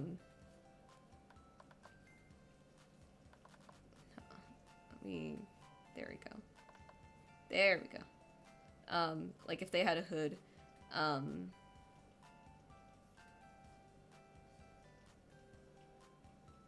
like, if we do that real quick, there's, like, how did this look in my head? It's not necessarily that there's holes in there, but it's, like, you'll have, like, an opening that you can, sort of... It's like a thing, basically. So, like, there's, like, a split here with, like, a button, maybe another button over here. You can just take these off and just clip them back around your horn, something like that. I'll find a better way to illustrate it somewhere down the line, I'm sure. But that was just a fun idea that's been in my head lately. Another one has just been like headsets like these, but for characters with the pointy and long ears. Because it's kind of interesting to think, like how would these fit on other characters? Like, does it work? Or for characters with wings, it's like, okay, well, what do their shirts look like? Because they're, like, you can't tell me they go backless all the time. And maybe they do go backless all the time. Again, I like to imagine that there's, like, different, like, latches that, can kind of, like, come apart and everything to allow winged characters to put it on without, like, too much of a hassle. Just all kinds of stuff like that. I love world building. I'm just kind of silly. I don't have time to stay, but I hopped on to say hi. Oh, well, it's very appreciated regardless. I very much appreciate that you came to say hi. We're just yapping, and I'm just working on the comic. Because I said I was going to do a comic, and here I am. It's a short comic, but it's gonna take a long time regardless. I'm gonna have to find more time to work on this. I need to... because a lot of the work that I've been doing right now has been super focused towards, like, I want to sell art at a market, right? Obviously. So I just I've kind of neglected this, even though, like, I spent, like, how many weeks, sketching out all the pages and everything. I feel bad for that, but it is what it is. So I think it's about time for me to just get back to this, I think.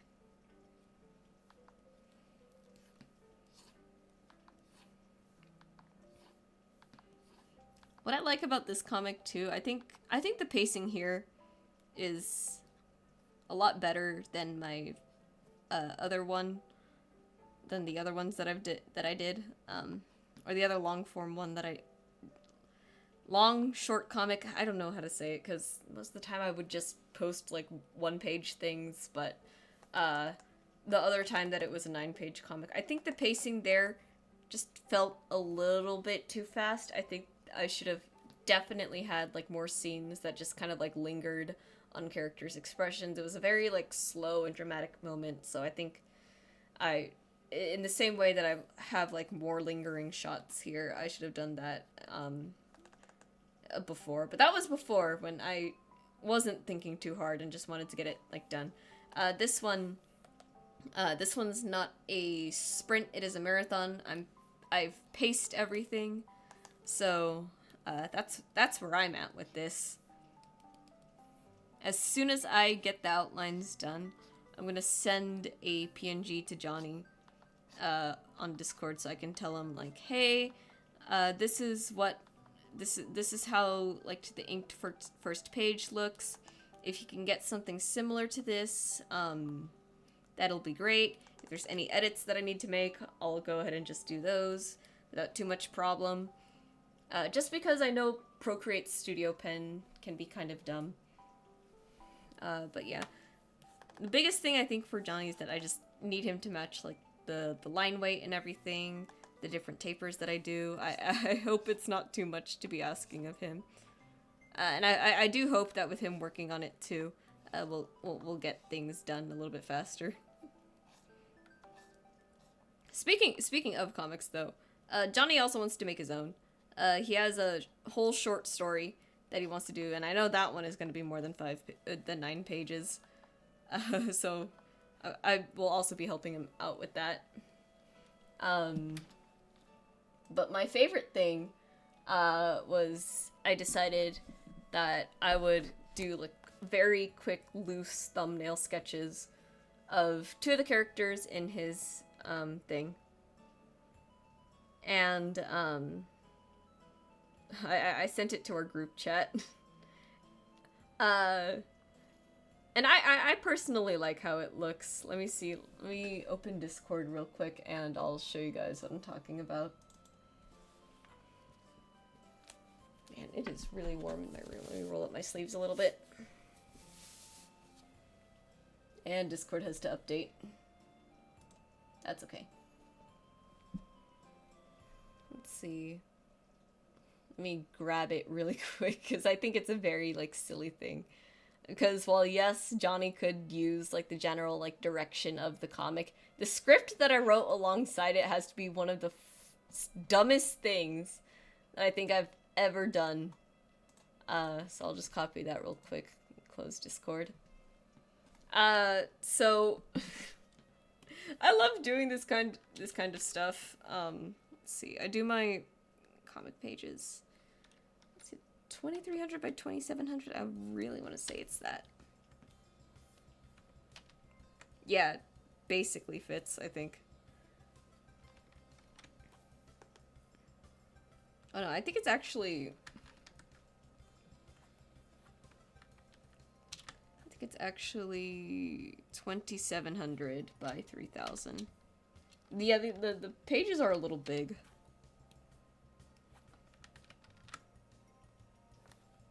Yeah, I won't think about it too hard. But I enjoy doing this kind of stuff, this kind of work, because I think it's a lot of fun. Again, I think I wanted to animate at some point in my life. So in my head, when I picture a lot of these scenarios, like everything's like moving already. So I just try to take like really important shots in my head and draw them out for the comics. So these are 2 of Johnny's characters, and I wanted to do something silly with them. Because he's also kind of like coming to me for comic advice a little bit. So I drew this up, and you can see like there's like something kind of silly going on here. Like, oh, I wanted to, you could see the bodies are like very expressive. The facial expressions and everything, like you map those out when you do these kind of things. And the funniest thing about this was that I had like a really dumb script that I wrote alongside this because I thought it'd be funny. So the characters are Pierce and Manu. Pierce is the one with the hat. So in the first panel, it's like Manu is just like, but who the hell are you? And where are you even taking me right now, right? So you can see like how the dialogue kind of like is there on like the first and second panels. And then Pierce just like turns to Manu, grabs him on the shoulder, like, oh Manu, everyone knows you can't just walk to the moon. That's why I'm taking you to the penis explosion chamber instead. And just like look of dread on poor Manu's face. Something silly. But in actuality, I think for the story, like, if you were to use this page setup, this would actually work for, an actual scene that was happening in that short story. Not the penis explosion chamber. And that 2-sentence horror story lives rent-free in my head. It like, the original one goes, like, I'm, like, put under anesthesia for surgery at the hospital. Just before I slip into unconsciousness or whatever, I hear the doctor say, okay, take him to the penis explosion chamber. It's so funny. I love the really silly, like, 2-sentence horror stories because they're so stupid. But, something like this, and I guess this is kind of just a thing on, like, comic direction and everything.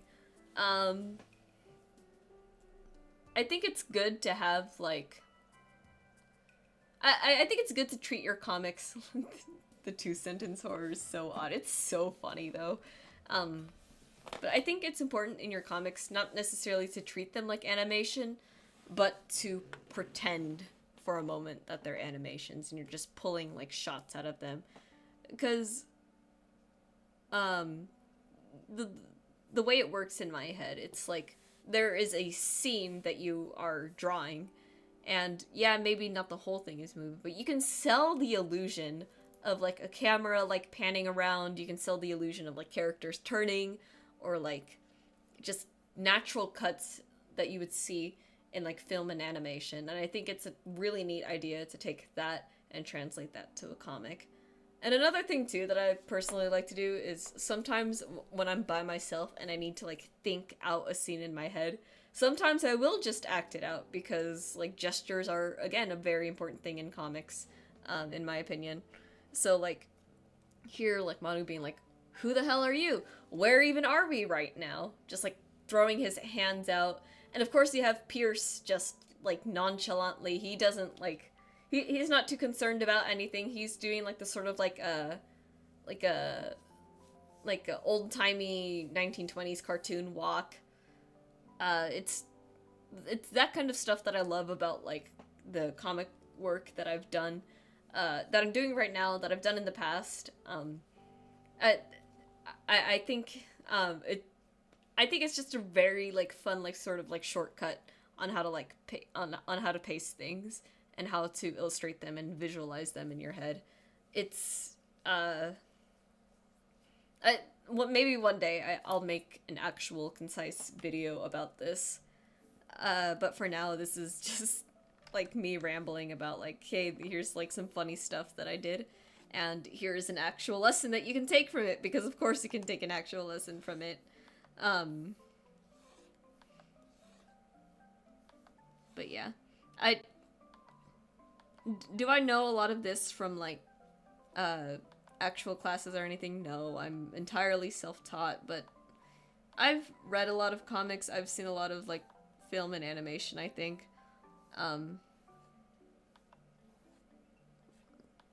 And as someone who again has wanted to animate before, I think just kind of treating it like a little bit like it's a film production really helps with like the pacing in my head. Because I think it also just helps to like know how to write in general. I've written fanfic before. Am I good at it? Debatable. But I think knowing just like what's happening in your scene just really like helps like, okay, well, how fast do things have to be moving along? How long should I hold, like, this shot? How long do I write this sentence? Other things like that. It's fun to me. I have, like, all kinds of things in one. It's just I can't actually, like, do all of them at once, unfortunately. I wish I could. I would be such a powerhouse for that. Bring this back down.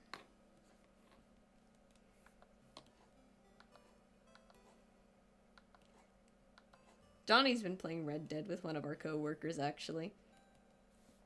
Part of me feels like I should probably get Red Dead Online so I can play with them too, because they're, like, Johnny's already, like, asking me, like, would you play with us? And I'm like, yeah, I would. I just keep forgetting to get it.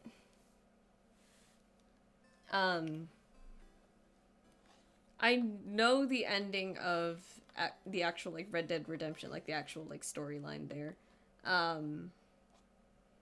And I got it off of, like, a film theory, or not film theory, game theory video a long time ago. Very, very sad, but I'm sure, like, if I actually played the game, the emotional impact will still be there. I don't care too much if I know, like, the ending of something, because as long as you don't know the steps that it takes to get there, it's still gonna hit like a truck. I remember I knew the ending of, what's it called? Life is Strange, and I still cried at the end. I watched someone else play it, but yeah, even though I knew the ending, just seeing all, like, how it gets there, it's still heartbreaking. I don't think knowing the ending necessarily, like, ruins the whole experience. And that being said, I still do prefer to not know the endings. I know I spoiled myself a little bit for Baldur's Gate 3, which was kind of upsetting, but it was just everywhere on my timeline, I think. It was just like, I can't avoid it. Because I think what it was that I picked up the game a little bit late from everyone else. Because my cousin was bothering me to play it, and I just wasn't sure yet. And then, look where we are now.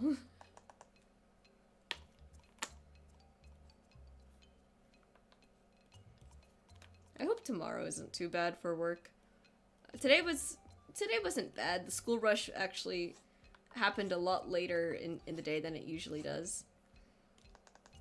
We had 3 people call off, which was kind of crazy. Like I said, the shift leader who was supposed to close tonight got sick, and that's because the 3 co-workers who live together, it's that shift leader and then like 2 other co-workers. They're all roommates in an apartment, I think. And what ended up happening was one of them got sick, and we knew this already. And I guess all 3 of them ended up getting sick too because of that, and it's like, ah, shoot. So it was just a little bad today.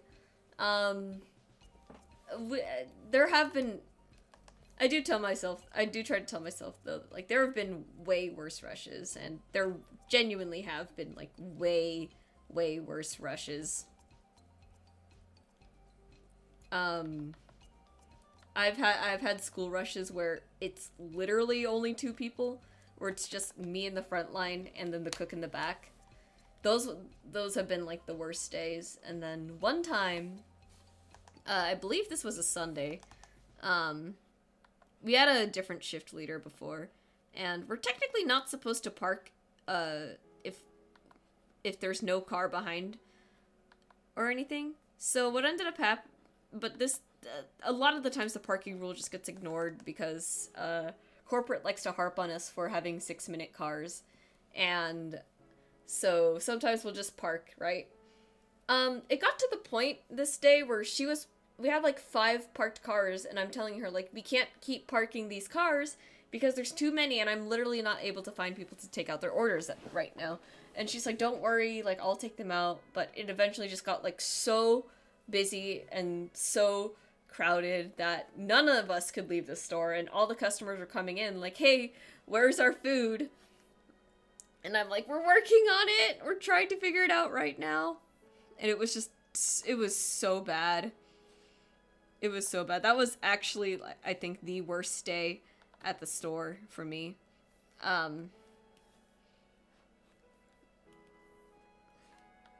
Which is why, I'm not taking the shift leader, like, promotion anymore, because I think there's just a lot of it that's just really stupid. Most of it is, like, there's a lot that they're not training me on, and yet they still expect me to know it, and I feel like it's been taking forever to get the promotion, so I'm just like, you know what, just don't even bother anymore. Promote someone else at this point. And I'm also just not good at telling people what to do. But I can lead a team. And it's arguably really good when I lead. Because, yes, maybe I'll have the longer drive-through times. But at least the customers aren't, like, flooding into the store demanding, like, where their order is. Like, we do get it out eventually when it's me. And we don't have 1,000 parked cars. Because that was, again, like, the worst I had ever had it. Before that day, I used to tell myself, like, it will never be as bad as food truck night. Because that was just another, like, really, like, disastrous shift at Carl's Jr. But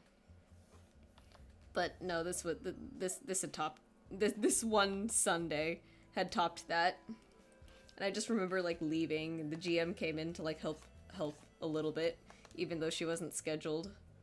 And she was just like, are you okay? And I'm like, no. I'm honestly surprised I didn't quit after that.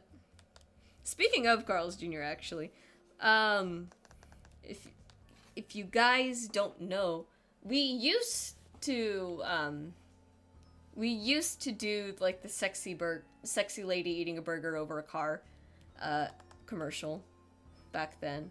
Like, literally when I was a child, right? And it's back. Kind of.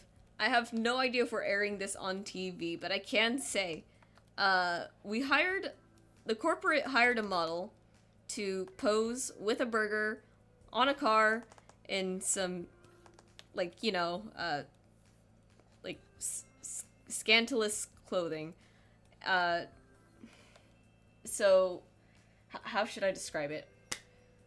She's wearing a skirt, denim skirt, nothing too outlandish there. But her top is literally just a star-shaped bra that covers maybe about 40% of her boob. And that's kind of it. Like, there have been worse lingerie, and I recognize that. But to me, the crazy thing about it is that we have this poster, this promotional, like, thing, plastered all over Carl's Jr. There's, like, 2 posters outside. We have the big ones on the window. We have it on, like, the little, like flyers that we're putting on, like, everyone's trays and bags. And there's children who come into the store. And it's like, Carl's Jr. as a company did get sued once, for their ridiculous, like, horny ads, right? But apparently we're doing it again. And Johnny was talking, like, last night, like, he feels kind of bad, because it's kind of like, oh, well, it's kind of like the times are changing, and, like, people don't take this kind of stuff as seriously anymore. And I'm like, yeah, I agree. At the same time, though, people take their kids to Vegas. And I think at this point, kids have seen far worse online than a lady in, like, a kind of revealing bra. I was telling my coworker about Elsagate. Elsagate is a whole thing. That part of the internet just kind of fascinates me, because it's like, what an unbelievably, like, scummy thing to do, right? To just, like, make really, really dark content for children to consume. I'm glad YouTube kind of cracked down on it, but it's so upsetting that it's come back, in, like, different ways. Like, the AI generated videos, or, like, do I dare say Skibbity Toilet here? Just all kinds of things, and it's, like, it's such brain rot for the children. It's actually part of the reason why, I'm not big on... Oh, thank you for the follow. I got no meat. Well, I think we should fix that. But anyways.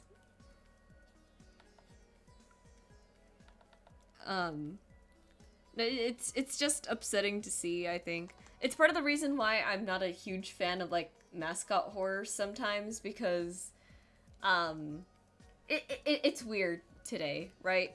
Like, we're in an age where, like, children are so... Not obsessed. I don't want to use that word. But it's like, there'll be these horror games, right? Where it's like, oh, children were absolutely, like, slaughtered, during, like, these series of events, and it was brutal, it was a massacre, absolute tragedy. And then kids are just, like, eating that up, like, yeah, that's so cool, that's, like, crazy, and I'm just like, some of you kids are not old enough to be hearing about murder. But those are bold words coming from me, who, was in the creepypasta fandom, for a while. But no, even then, it's like, I'm moving the thing because I don't like the placement of the earring. Over there, I think it should be more up here, actually. But it's like, 9-year-old, well, not 9-year-olds, but, like, there are, like, really, really young kids who are just really into, like, these horror games that, again, have, like, really dark topics and really, I think, in my opinion, just kind of shouldn't be for kids. But they are anyways, and, like, mascot horror is just kind of, like, taking that direction. Like, Poppy Playtime, for example. I know Chapter 4 came out for that recently. And it's it's definitely a stronger horror game than it was when, walks into chat and hears children were slaughtered. Oh boy. That's a hilarious first time chat. Yeah, children were slaughtered. Yeah, Carl's Jr. was not fun today. I got really mad at the middle schoolers, and I just have to say, don't look closely at the burger meat. That's all I'm gonna tell you, pal. But no, no, mascot horror is just like it's a fun genre to enjoy. I think when you're like a teenager, but when you're like 5, it's like, okay, hang on. Why are you here? What are these 5-year-olds doing in my silly, goofy horror game about dead bodies and possessed everything? Doesn't he, like, 5 is so young. 5 is so unbelievably young when, like, you think about it. And I feel like the demographic just keeps getting, like, younger and younger.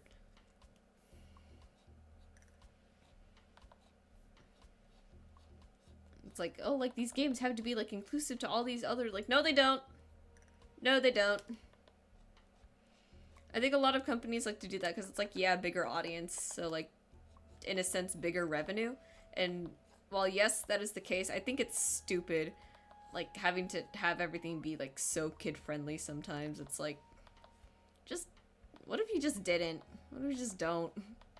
What if you just said, hey, you kids can play it when you're older. I'm not gonna be responsible for this.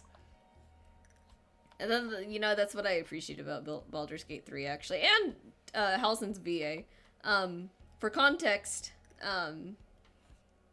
there was a lot of people who got mad at him for reposting porn on Twitter, of Halsin.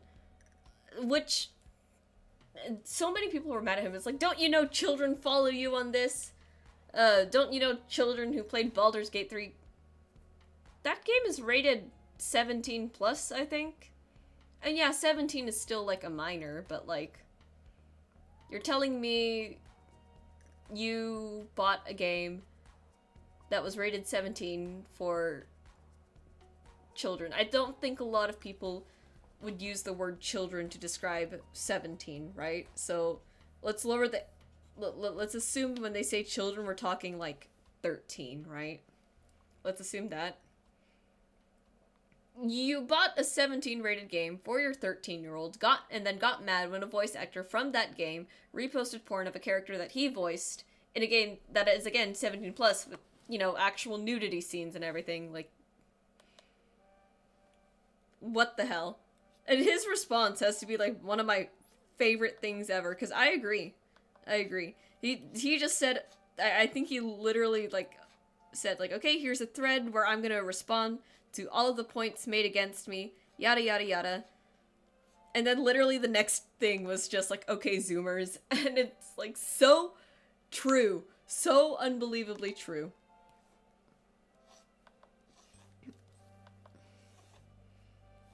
It, like, so based, honestly. Because, I don't know, I think it's stupid, the whole thing. It's weird when adults aren't allowed to be adults online. It's like, there's children here. Have you considered that maybe your child shouldn't be here? Have you considered that, I don't know, adults need space to be adults too? And it's ridiculous. Sorry for being so on and off. Very stressful morning. Oh, you don't gotta worry about it. Like I said, it's not a problem at all. I appreciate you guys being here regardless, and I'm just here to yap and yap and yap because, I'm told this is entertaining. And then hello, Kira, good morning.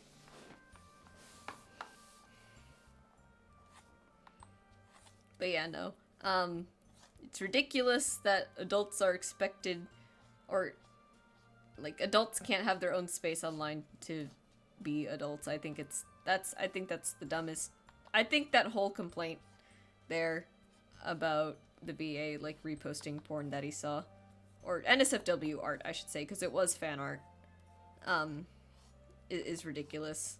Like, guys, there are bigger there's a different like party we can put fault on here, and it's not the voice actor.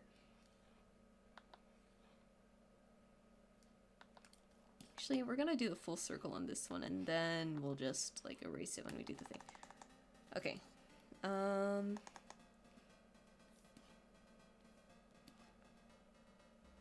Okay, yeah, so I can merge this down now.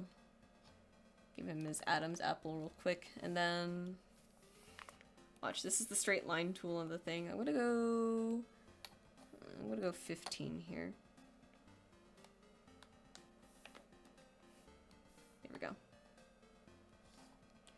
It's nice. I like that I can just do that and then not worry so hard about it. That was my brush tool. Oops. And then I can just kind of like eyeball the pixels here very easily because it's just one fine line running through the thing. And this is why I like doing the straight lines on Medibang over Procreate, because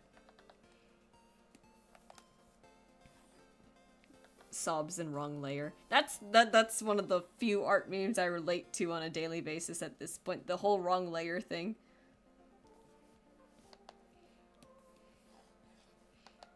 Then we'll just move this down so it's not making a tangent up there.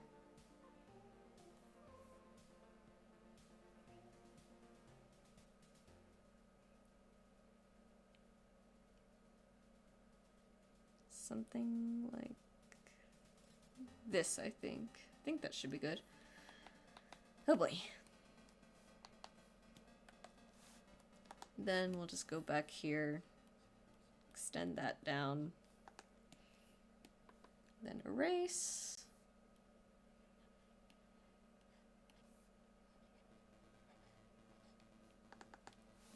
Alright, so that's pretty much all the outlines, and then this is usually how I do my my comic lines. Let VAs be fans too. Exactly. And let the adults be adults, for crying out loud. Like, again, the game was rated 17+. It's not my fault you can't read.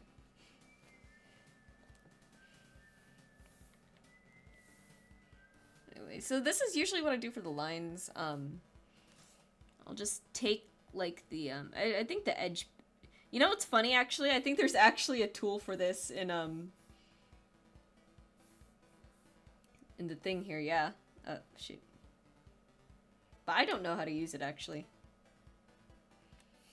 So we'll just do what I usually do.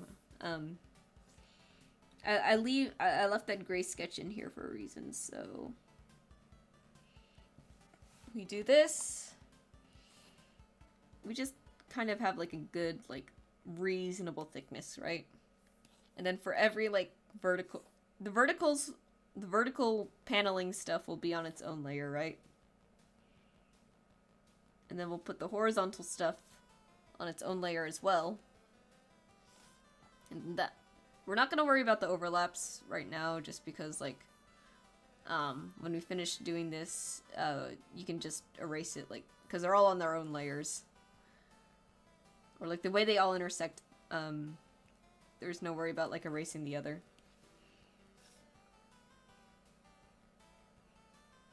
Do something like that. I like to try and match like the thickness of like those initial gray sketches there. Or try to. And then all we have to do now is just do that. We go here, erase from here.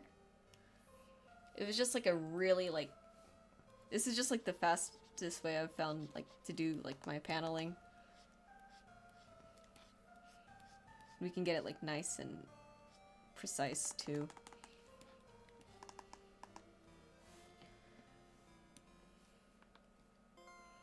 So yeah, this is how I've done it for all my comics. Johnny wants like a different format, so I know for the webcomic that we want to do, it's going to be formatted like very, very differently.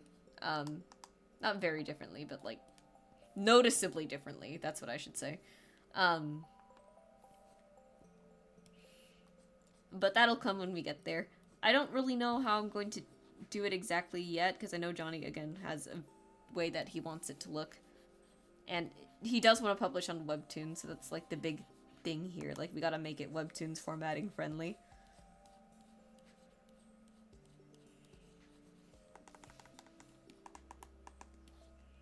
Oops. Let me fix that real quick.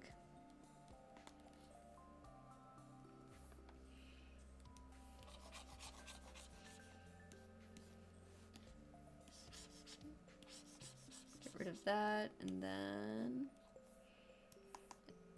then there's just like one more thing to do. We got about an hour left of stream, so probably just get to color and render, or just like the first bit of rendering. So we merge all of that together now. We'll put a new layer, and we're going to extend this, I think, by 100 pixels on all sides. So it's now going to be 2600 by 3100.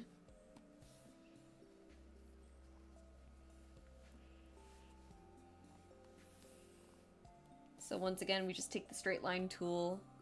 We said it was 15. We'll just draw like a whole thing here. And we just take the transform. Get that lined up to the top pixel. And then do it again. Is that the last of the playlist? Oh, that was the end of it. Alright, let's choose something else. I was thinking of the Heart Gold Soul Silver OST, so I think I'll pull that up.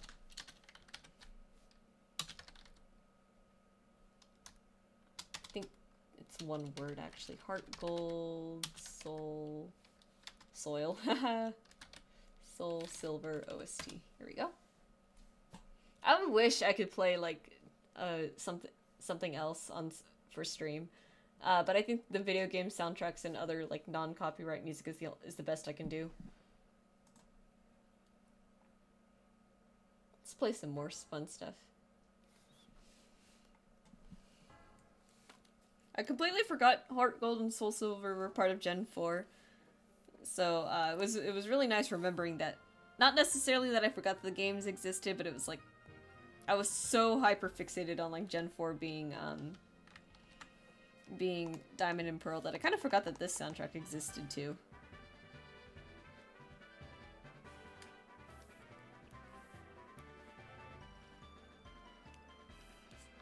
But yeah, and then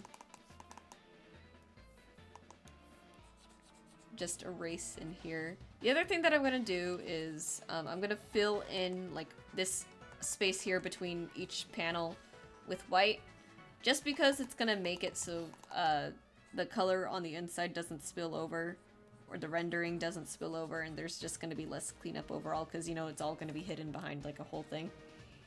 It's just easier that way.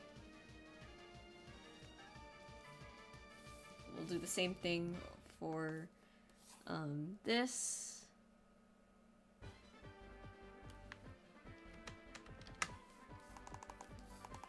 Man, Heart Gold and Soul Silver were so fun. I remember when I chose Chikorita. This was like the game where it was like, man, why did I choose the grass type starter? So I chose Chikorita.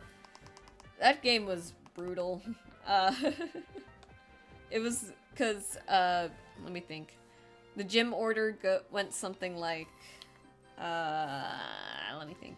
It was Flying, then it was Bug, then it was Miltank, then it was Ghost, which the funny thing about Ghost was, if it was Ghost, it was kind of just Poison type at that point. And then, after that, Ice. Ooh, no. No, not Ice. After Ghost, I think it was actually Fighting. No. Oh my god, I can't remember. Well, there was Ghost. And then I think it was Fighting. Steel was at some point. And then it was Ice, and then it was Dragon. So, like, what is it? half those gyms, more than half, 6 of those gyms were just like you could not hit anything for neutral, and you could not. It was bad. I think the only saving grace was this. The ice gym. Yes, it was an ice gym, but I think a lot of the ice types at that point were dual water type at least, so that wasn't nearly as bad as I thought it would be. And then what else?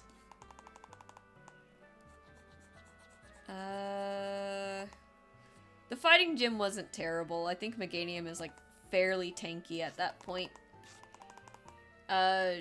Dragon, at that point you have other things to deal with, so that doesn't matter too much. It's really just the first 3 in my opinion. Because flying into bug type was not fun. Like flying, at least you had Marie, but I think the bug type gym was like the one that was like really frustrating at the time for me. And then of course there's the joke about Whitney's milk tank, which I wish I could remember most of how that fight went for me in my childhood, but I really can't. So that means one of 2 things. Either the fight wasn't nearly as bad as I think it was, or the fight was actually traumatizing and my brain is just blocking it out.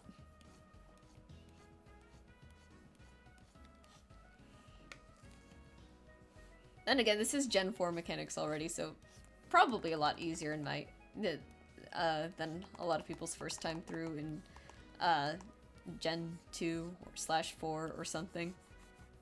I always think it's weird how the special split used to be. Because nowadays it's like you get physical attacks and you get special attacks. But back then it was like physical types and special types, which was certainly a choice. I definitely like it better now, I think. Okay, and then we'll just erase the spillover here, because might as well.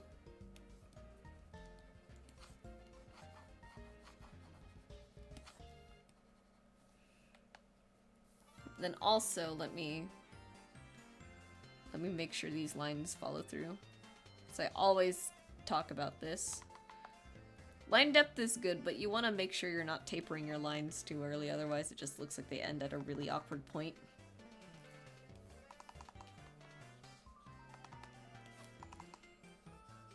Like right here, see, it kind of like feels like maybe the glass is gonna end soon, but as soon as I extend it, it's like, oh, well, the glass actually does extend further into past the thing.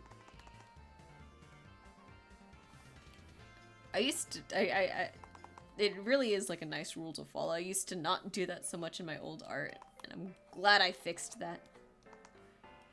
Oh man. I just remembered too, Heart Gold and Soul Silver was the generation with the Pokewalker. Ah, that thing was fun. Let's see.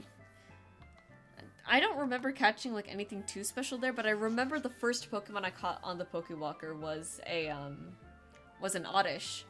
And I actually still have that Oddish to this day in Pokemon Home. It's a Vileplume now, actually. And I used that Vileplume to help me catch Raikou in Heart Gold and Heart Gold. I had Heart Gold, Johnny had Soul Silver.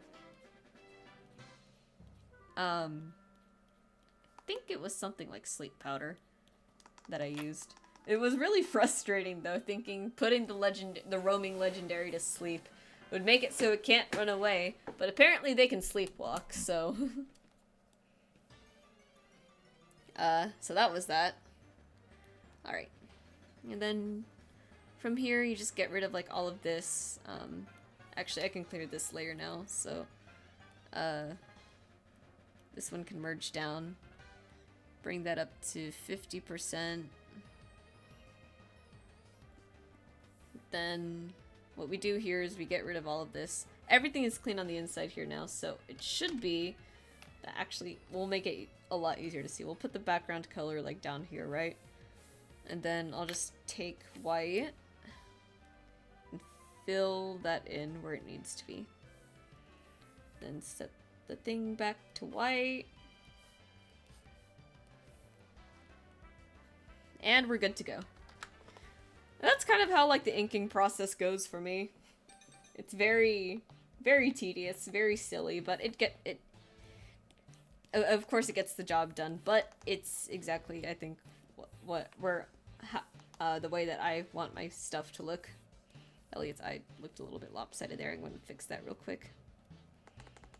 Again, it's insane how, like, a couple pixels can, like, completely change how something looks. Down here, for example, too, actually. Not quite done inking yet, it seems. Wah!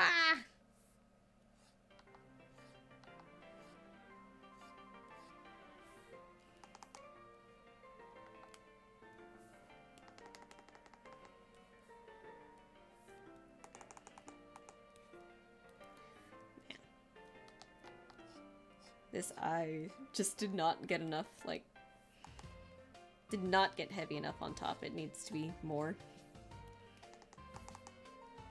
Or maybe it looks fine and I'm just insane.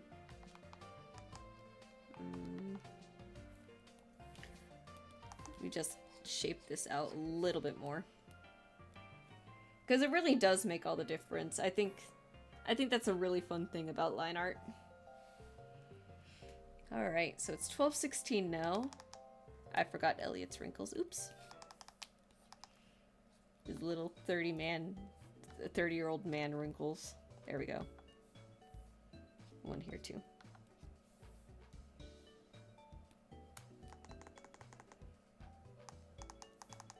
Move this one a little bit closer to the thing, actually. It's sitting a bit low.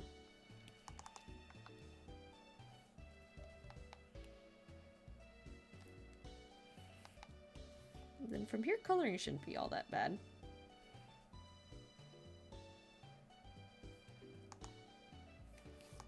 Just gonna push this out a little bit more too. It's a— oh my god, this is a whole thing. Did anyone ever beat the Pokeathlon when they were a kid? Because I remember I tried so hard to get to the last room of that thing. Jesus, because there were different competitions. I remember there was strength, speed, stamina, and then I think something else, but I can't remember what it is. God, the stamina one was tough for some reason. It had the hardest— well, I say for some reason, I know the reason. It had the hardest mini games, and it was like the hardest stat to raise or something. It was just— oh my god, I just remember it being like so frustrating to even get like the first win there. The agility one or the speed one, that one was a lot of fun. I remember that.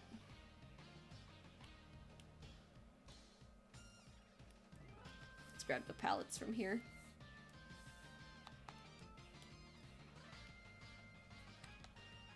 But yeah, the agility one I remember being the easiest one, but I think that was kind of because I gave myself a Rapidash, from Diamond and Pearl. So I had that, and, so it just ended up being, like, really easy. I don't remember if Ponyta was actually, like, catchable in Heart Gold and Soul Silver, before post-game. But if it wasn't, well, there we go. That actually reminds me of a different thing. One time, this is gonna be the most embarrassing thing I think I've ever admitted on stream. But before, when I was still kind of like learning like the actual like mechanics of Pokemon, more from a more competitive perspective, right? So I was like learning the differences between like physical and special, essentially. I'm gonna fix the outlines here too. So this was around Gen 6 when I started like paying more attention to that kind of stuff. And what happened in Gen 6 was this: Omega Ruby and Alpha Sapphire had come out, and I kind of knew what I wanted my team to be. So I had some early route mons, right? And at this point, I think I'm right around Flannery, and that's like the 5th gym, I want to say. 4th gym, actually, because 3rd is Watson. Right, so Flannery, I think, is the 4th gym. And some of the early route mons I had were alright, but the other early route mons that I had were not alright. I had Delcatty and I had Mightyena, which are, again, are not bad early mon game or early route mons, right? But they do fall off a lot faster. I had I had Delcatty because Skitty is my favorite Pokemon, and I had Mightyena because, well, it was Mightyena. I don't know what else you wanted. I was gonna do there, and they were falling off, and I was like, well, I don't like a lot of the route Pokemon that I have here, so I'm gonna give myself a Pokemon from, some Pokemon from, Pokemon X, because that's what I had.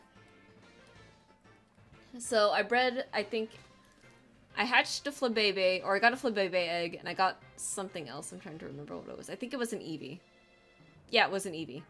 So I got an Eevee egg and a Flabebe egg, and I got those over to Omega Ruby, and I hatched them, so that way I didn't have to worry about any, like, original trainer shenanigans, that kind of stuff with the traded Pokemon, right? So the Eevee wasn't too bad to, like, level up and everything, because it's Eevee. Flabebe, however, I didn't realize how hilariously low its stats were initially, and the way I was thinking of leveling up my Pokemon was this. It's really easy to catch kind of high-level Magikarp, right? You can get them, like, around, like, level 19 or so, which is around where... Not necessarily... It's, like, close to, like, third route stuff. What happened to this outline here? Hang on. This keeps happening. Oops. So I have, like, the genius idea in my head to get, like, basically level 1 Pokemon and train them off of, like, level 19 Magikarps, right? Like, the XP yield won't be a lot, but it'll be, like, a decent amount, right? And it'll be better, too, because, like, if the Magikarp only knows Splash, then it's basically a free battle, right? Well, I kind of forgot that Magikarp learns Tackle at some point. I don't know what level it is, but it's definitely somewhere before 19. So, I'm there with my newly hatched Flabebe. Not quite newly hatched. I think at this point it's probably around maybe level 3 or so. Or 5 or something. Something above 1. We'll call it at that. But not super high above 1. And, I'm, like, confident, right? This Magikarp has used Splash 3 times in a row, and in about, like, 5 more not 5, but, like, 3 more hits or so, it's going to be, like, it'll faint, and I'll get the XP from it. The Magikarp starts using Tackle, and I'm pretty sure, the Flabebe I was training either fainted or almost fainted. I think it was only, like, I think I actually was just, like, it dropped all the way down to half HP. And the thing was, is I didn't have any other Pokemon in my party because I was like, oh, well, I'm not gonna need them. Might as well, right? Might as well leave them out of this, and something EXP share not being able to be turned off or something. I can't remember. So, yeah. I got beaten half to death by a Magikarp. I almost whited out there, and I'm just like, well, that wasn't my best play. I did get out of... I think I do remember getting out of that, but it's just like, man. I am too good at Pokemon to be letting this kind of silly thing happen to me.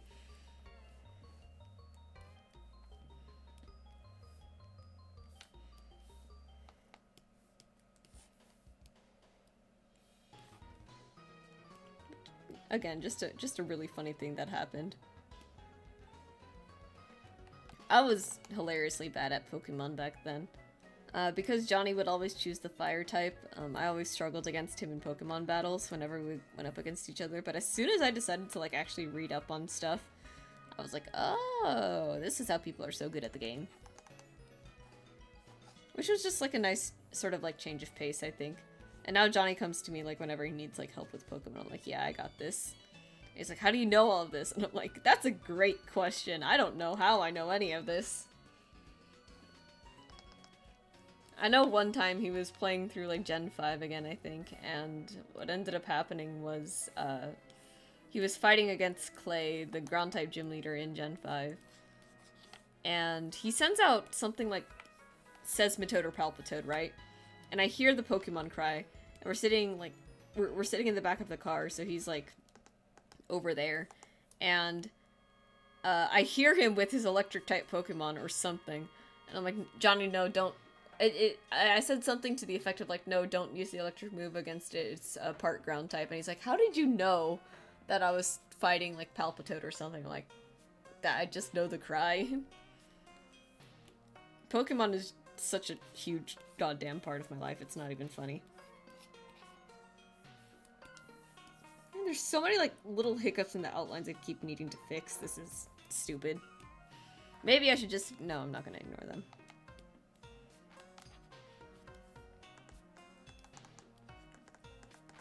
Man.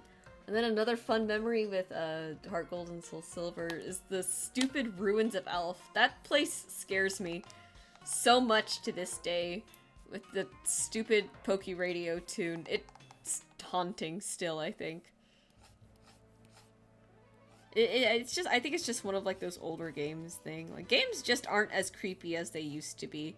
Like, yeah, we have horror games, and yeah, they're like scary, but none of these games will ever feel as haunting as like these older Nintendo games and everything.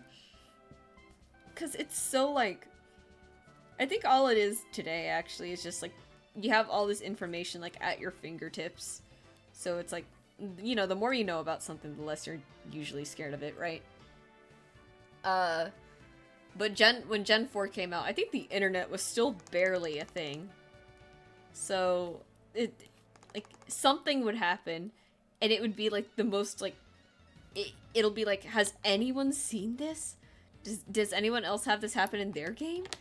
And it's like, I don't know, I've never seen that before. And it's like, oh my god, what if my game is haunted? That kind of thing. Super Mario 64 is, like, another one of those, like, games where it's just really, like, weirdly unsettling. You just don't get that anymore with, like, new games. And part of me is kind of thankful for that, because, yeah, Super Mario 64, the older Pokemon games and everything, like, yeah, they did, like, they were, like, kind of scary, and they still kind of freak me out sometimes. But it's still like, man, I wish that, I wish we could go back to that, like, weird, liminal, like, horror, of old games. It's really, like, fascinating. I know there's, like, that, I love that theory where it's, like, every single copy of Mario 64 is personalized. I think that one's hilarious. I think the one that scares me the most, though, is the one about Wet Dryland. If you don't know, I think people were theorizing that Wet Dryland is supposed to be like a simulation of the human brain, like a very, very rough... Oh my god, it's playing the Ruins of Alph music. Please no. Not right now.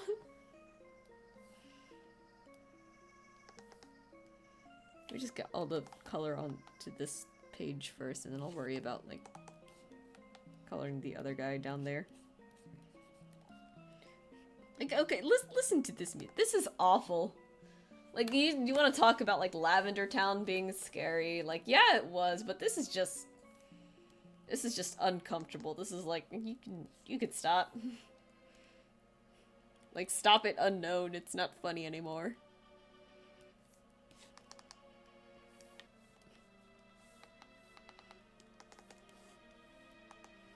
Do this one first, so I have, like, that. Oops. That's not what I meant to do. Oh my god, the Ruins of Alph were just so, like...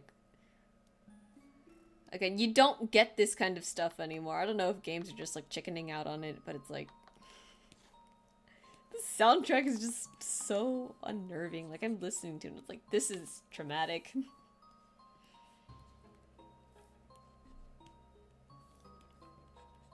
It's just...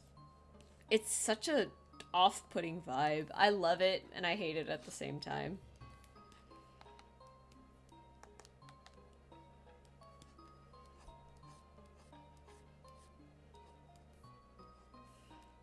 this isn't the worst of it, though. The worst of it is when you turn on the little Poku radio and it starts doing that thing. I wonder if that's gonna play in the soundtrack. Like, I wonder if that's gonna show up anywhere. Cause that'll be a fun little surprise.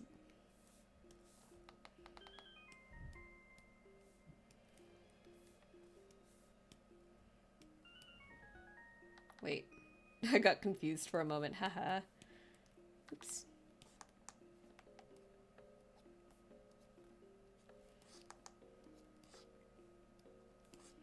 I wish my fill tool would actually do a better job at getting like these really like small corners. But I think if I expand anymore, it'll start bleeding through the outlines instead, because this actually works a little bit differently than the fill tool on Procreate.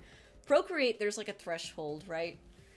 It'll say like how much like do you want this threshold to expand, and it has a very specific thing that like layer that you can have it reference and everything, and so on and so forth. The way Medibang does it is you can either have it reference the canvas or you can have it reference the layer. I usually have it reference the canvas because that's how most of my coloring goes. If I'm having it reference the layer, it's probably because I'm doing background stuff.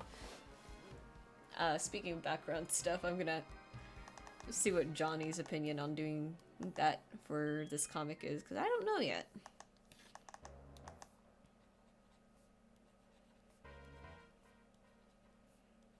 Get the scales painted in. I actually don't render the scales at all because they're so tiny. By that logic, I shouldn't render the nose piercing, but I still do anyways. What soundtrack is this? Jesus. Arceus event. Oh! Oh yeah, that thing. I forget that that was a thing. Man, there were so many mystery gifts I missed out on when I was little, just because like we had no idea how to connect to the internet on the DS. Actually, to be fair, I think a lot of DS cartridges in general had a lot of trouble doing that. And by a lot of DS cartridges, I specifically mean the Gen 4 cartridges. Because the Gen 5 ones seemed to work just fine. The Gen 4 did not like it that much.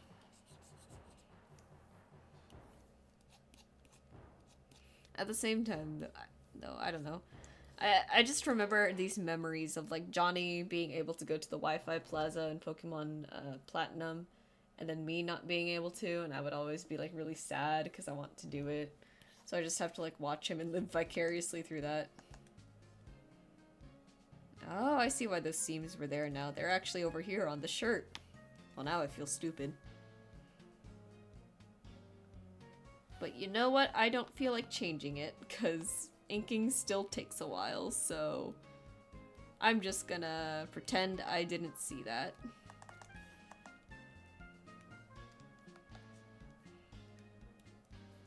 You'd think it'd be easy for me to like be consistent with my art, but it's not. It's like, it can't be that hard to remember. Apparently it can be.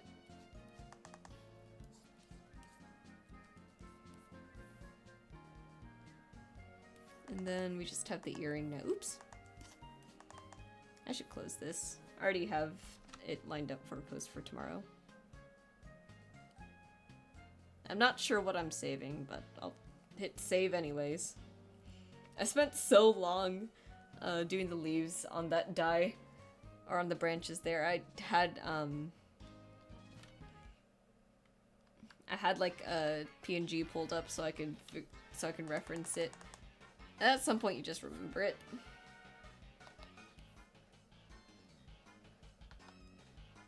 Then cover that up. There's a little bit of a pixel here that's empty, and then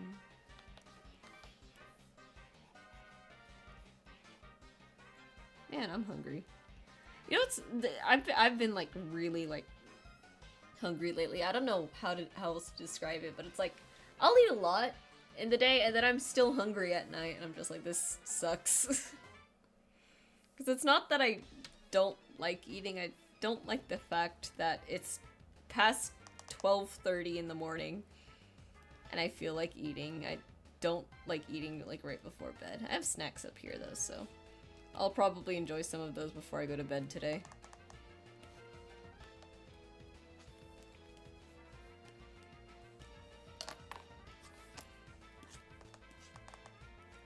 Man, these soundtracks are so good. I think Nintendo has, like, almost never misses with their soundtracks, honestly.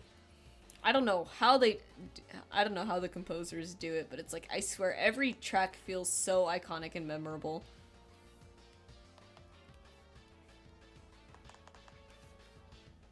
Let's see. I'll just borrow the red here, actually. No, what am I doing? I'll do this one. My color palettes are just everywhere. You'd think I'd have, like, a sheet with all the swatches and everything, but I don't. I think I only have that for the actual, like, the main cast of the webcomic. But this is not the main cast of the webcomic. This is just the Stardew comic.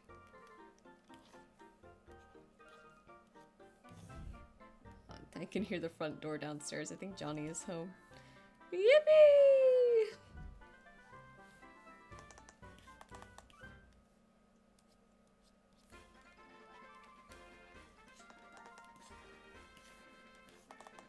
Wonder if Johnny's gonna show up in chat today. He says he usually does. He likes to make sure that nobody's bullying me. That never happens, so it's just nice of him to drop by. We should think of something really, really funny for him to, like, drop in on.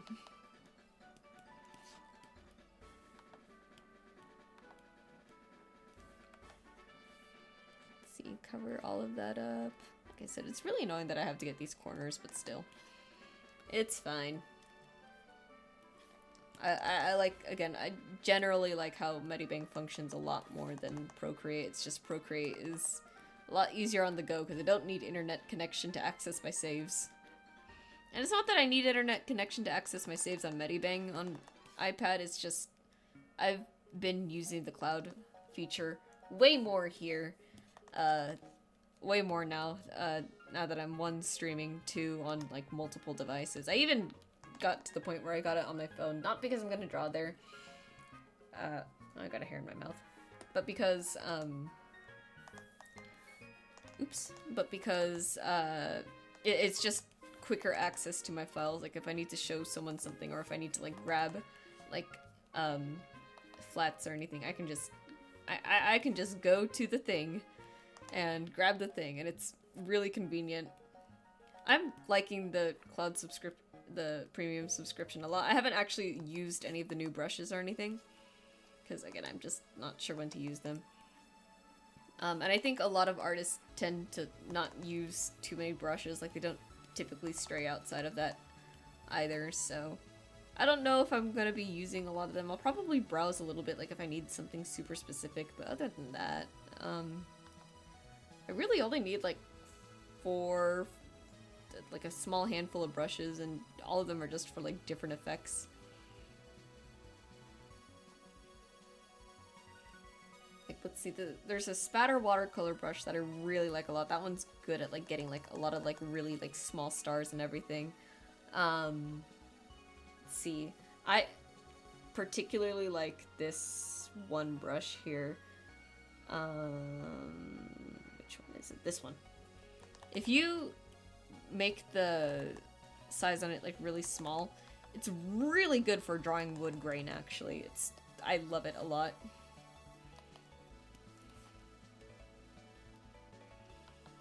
Like, I really like it a lot for that. It's actually what I used for the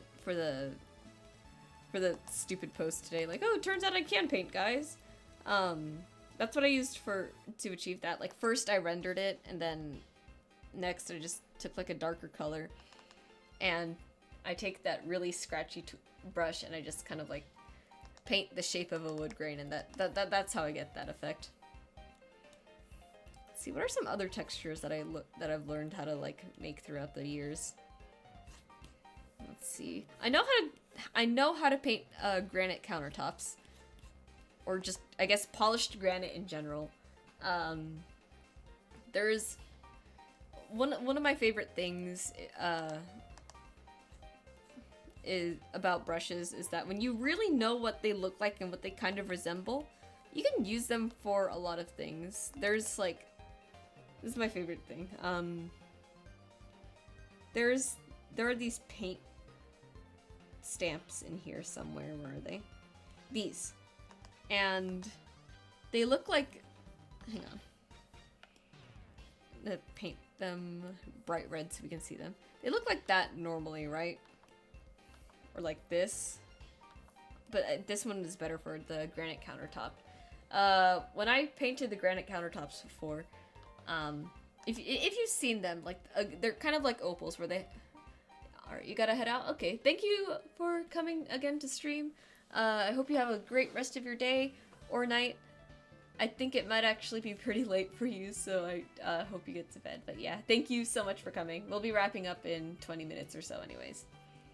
But anyways, granite is kind of similar to opal where you get like those like sort of like color confetti fragments in there. And when you look at it, they kind of look like this. So what you can do is you can make this brush like really small, and then just like do a bunch of passovers of those in different colors against like your color base, and it does really like look like granite. If I had the images on my computer, I could show. Well, let me see. I bet I could pull it up on Google Photos real quick. Look at me getting distracted again. Let's see. Artwork. I'll grab like a screenshot of it so you guys can see what I'm talking about. But one of my favorite tips that I think I have is just learning the kinds of brush, getting to know your brushes, because the coolest thing about art is that the same brush can be used to achieve multiple different effects, which I think is a really, really like good practice to have, just because you don't want to be downloading like 50,000 different brushes, especially if you don't need them, right? But what you can also do is just learn how to use your brushes in different ways that maybe you wouldn't normally do, and it works out super well. So here's one. I'm gonna snip like the small portion of it. Let me zoom in first, actually, so you can really see that texture.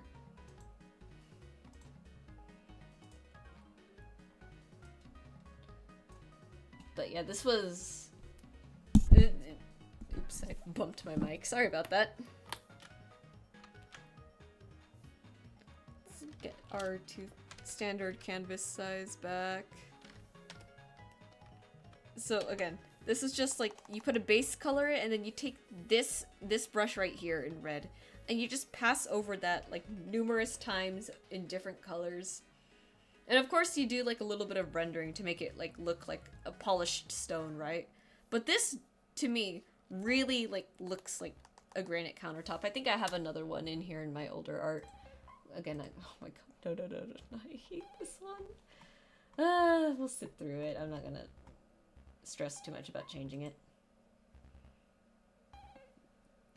This was another one that I did. Oh, thank god it's over.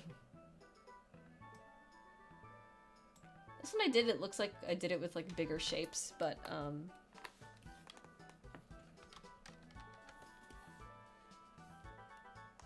just like another example, like, again, pretty much the same brush, I think, for the most part.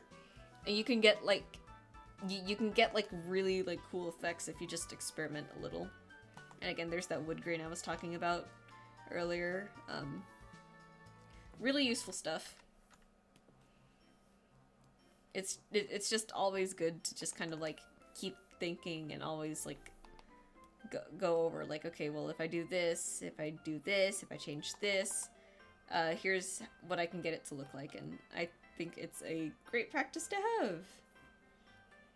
It's just, I think a lot of paint software prides itself on like, oh, look at all these like fun brushes that you can use, and I'm like, you kind of only need like 10 at most.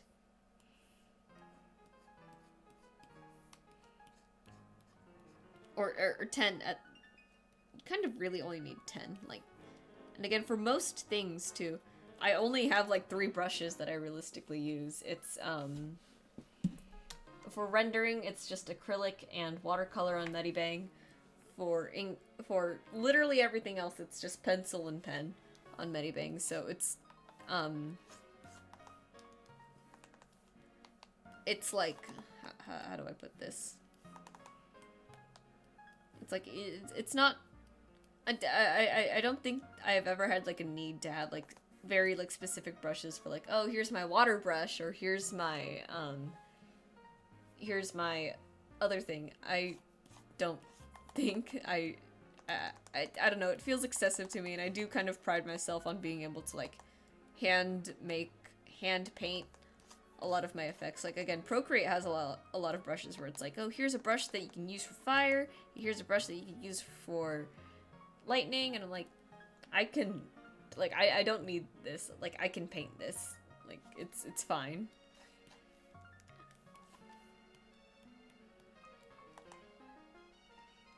I get it, it's kind of a pride thing for me. It's like, well, I can do this, so I don't need it, and I'm gonna take pride in the fact that I can do it, and I don't need a brush to do it for me.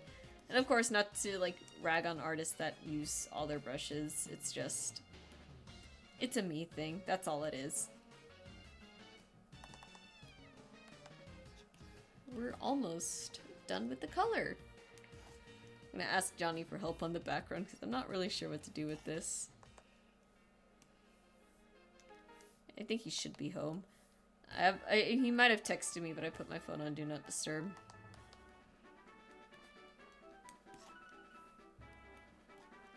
Actually, I just remembered too. I gotta send him the lines so he can see, like, what I'm talking about when he's gotta ink my pages too. Oops.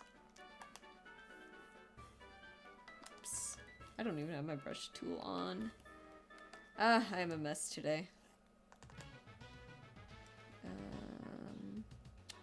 I don't like how that continues up, so I'm gonna make that part of the vest collar here. I think that'll make the most sense. Then we just grab the gold buttons here. Alright! That's looking pretty good, I think. Let me just fix, like, a few more things that I think need fixing. Like this, for example. I think part of this straw has to come out. The tough thing about inking is always going to be, like, having to deal with tangents, I think. That's really the most annoying part for me. Okay, now we want to color the cup.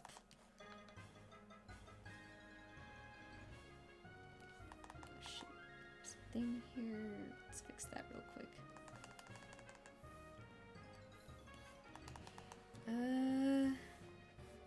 See, it's always weird kind of coloring glasses in, right? I mean, I can always go, like, super cartoony, make it like a sort of pale blue. I don't think there's any sense in overthinking it, right? Because rendering, the eventual rendering that will come later will make it look the way that it's supposed to. So I'm not gonna worry too much. What color should the straw be? I think the straw should be yellow. Just feels like a very, like, yellow straw, I think. One of these yellows.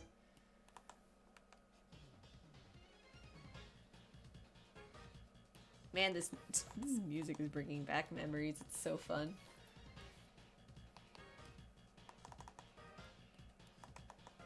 One of my favorite mini games in this one was the one where you had to break, like, a ton of concrete by just tapping the screen really fast. Rest in peace to all the Nintendo DS touchscreens that probably got obliterated by that mini game. And then, real quick, let me look up the actual saloon, so I can grab some colors off of that.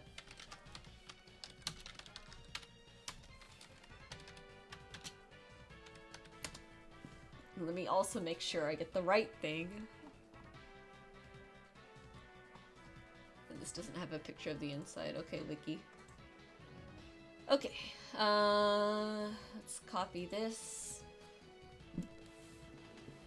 we'll have our own layer for like color reference and everything. So we have this. Okay, the walls are kind of interesting because they're actually, there's actually wallpaper there and a bit of like stuff. So I'm gonna have this is, all of this is just, I'm gonna have Johnny take care of it.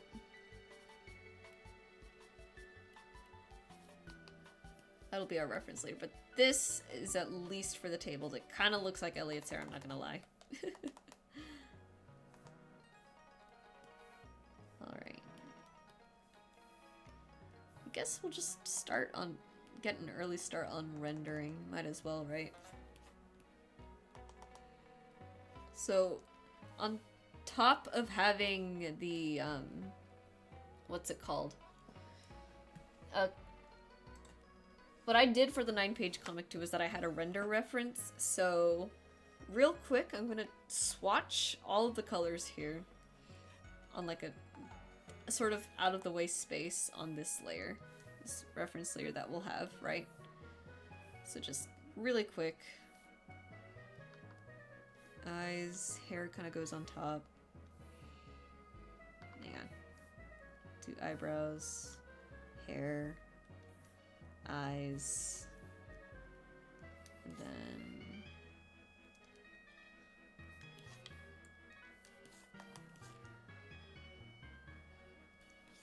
this, separate that, this, and then the extra blue. Just something kind of in order so I don't have to worry too hard about labeling it, right? So now what we can do is we can take that color, start our render layers, and we'll just move the slider down the way that I want it to.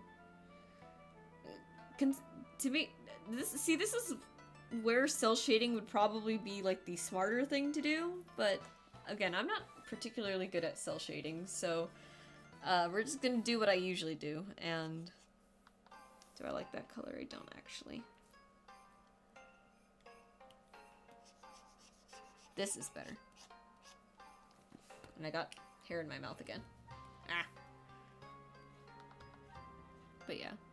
And we take that, and then I like it, so I'm gonna keep it, which means I'm gonna take my swatch again, and I'm just going to mark it down over here.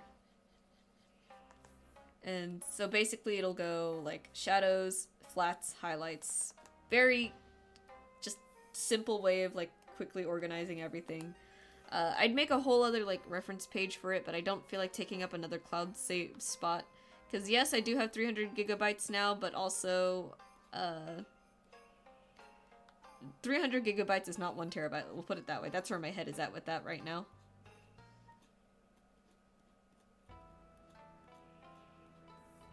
Then we'll just pass over with the blur. You guys have seen me render before. Sometimes I think maybe I need to change how I render a little bit, because I don't think the texture shows up when I post the images, or it's like I don't think it's as visible as I'd like it to be. But I'm not sure how I'm supposed to change that, because this is kind of the best that it looks. I think at that point I could always just like blend multiple colors together, and that would create a texture gradient that I think would look nice. But that's also that also means a lot of stuff would be going on, and my brain is just kind of like it's a lot of work. I'm a lazy artist, very lazy. A lot of artists are. It's good to take shortcuts, because you don't want to make too much work for yourself. It's probably just faster if I just, you know, don't worry too hard about, like, smoothing things out. I don't usually worry too hard about smoothing things out. It's just... this is just usually how it goes. Let's see. We'll be wrapping up fairly shortly here.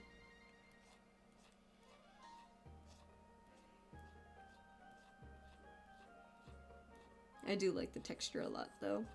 if I want my art to be known for anything, it's the textured rendering and the bold like outlines.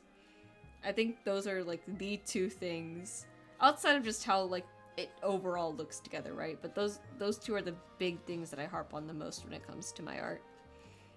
Because I think a lot of people who do like this very like cartoony style, for example, I think a lot of their rendering might be like with airbrush and everything. And that's fine. Again, I just don't like how smooth airbrush is. A lot of the times I think digital art looks a little bit too smooth.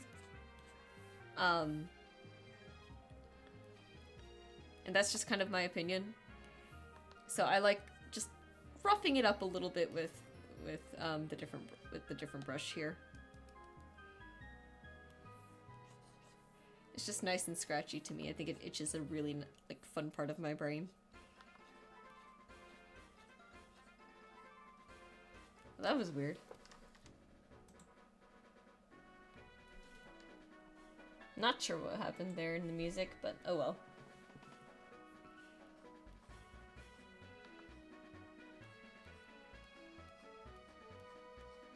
Yeah, it's really just like up here where I kind of like smooth out the thing just a little bit because I don't want to lose that texture, so I only ever do it like on the very edge there. Everything else gets to stay. Then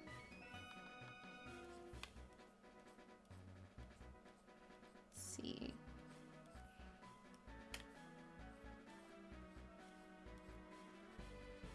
For the art market, I'm trying to figure out like what month I actually want to apply. Because I don't think they take early, like, applications for vendors. So, there's, like, a very, like, specific time frame that I'm gonna have to, like, get everything ready. Which means at some point I am just gonna have to, like, have, like, the stock and everything. I just don't know when that's gonna be. Definitely not next month. I think that's just a bit too soon. I think I'm, at the very least, gonna aim for May. I think that's gonna be, like, that's, like, reasonable enough in my head. Actually, I don't want to put a shadow there. I will put one up here. Where's fringes?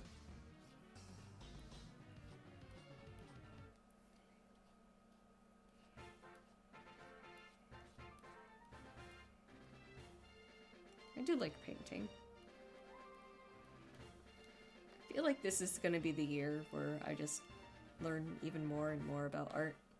Like, more than I did in previous years. I think in previous years, a lot of that was just improvement, but I think this year feels like it's just gonna be a year that's dedicated, like, more towards learning more than it is improving, I think. Because the improvement will come naturally, and I've seen that already. Like, I just scrolled through my old art to show you guys granite countertops that I painted. Like, the improvement, I can always see it, and I'm always, like, really happy to see it. But, this year I think it is a huge chunk of, like, what I'm going to be doing with art is just going to be straight up, like, learning, like, new techniques, new skills, new everything, new styles, and I'm excited. Because, again, I am taking up inking, which means I am going to be learning a little bit more about, like, drawing humans in a different way. Which is gonna be fun. I honestly can't wait. I still gotta, like, post those things. But if I don't have any, like, art lined up for, like, certain days, I'll be sure to, like, post those. Because I've been doing that, like, kind of on and off. And guitar is another thing that I gotta learn, keep practicing, too. There's so much on my plate. But I love it, though. I'm perfectly happy to just keep being busy and busy and busy. Let's see.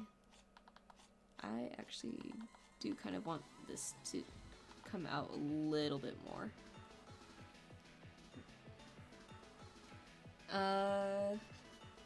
Because again, I'm trying to add more shape to my rendering. Something that isn't like that I used to not do a lot of, but it's been working wonders for me. Like, if I turn the layers on back here, it is just nice to see, like, all of that, like, stuff conforming to the lines. I think I think it's a pretty cool effect. Let's see. I think we'll actually just wrap up here. It's about time to end stream anyways. Hopefully next week. Hopefully. We'll be playing Stardew Expanded again. Alright, so let's see. Friday's coming up, art shares as usual on the weekends. The Draw This in Your Style ends on Monday. I actually got one entry from someone, and I think Johnny is doing it too, but I'm gonna have to check in with him. But yeah, the Draw This in Your Style ends on Monday. I'll be announcing the winners then, and then I will be also, or I guess the entrance then, because I kind of goofed on the thing. I'll do another Draw This in Your Style at some point in the future, just maybe not so soon.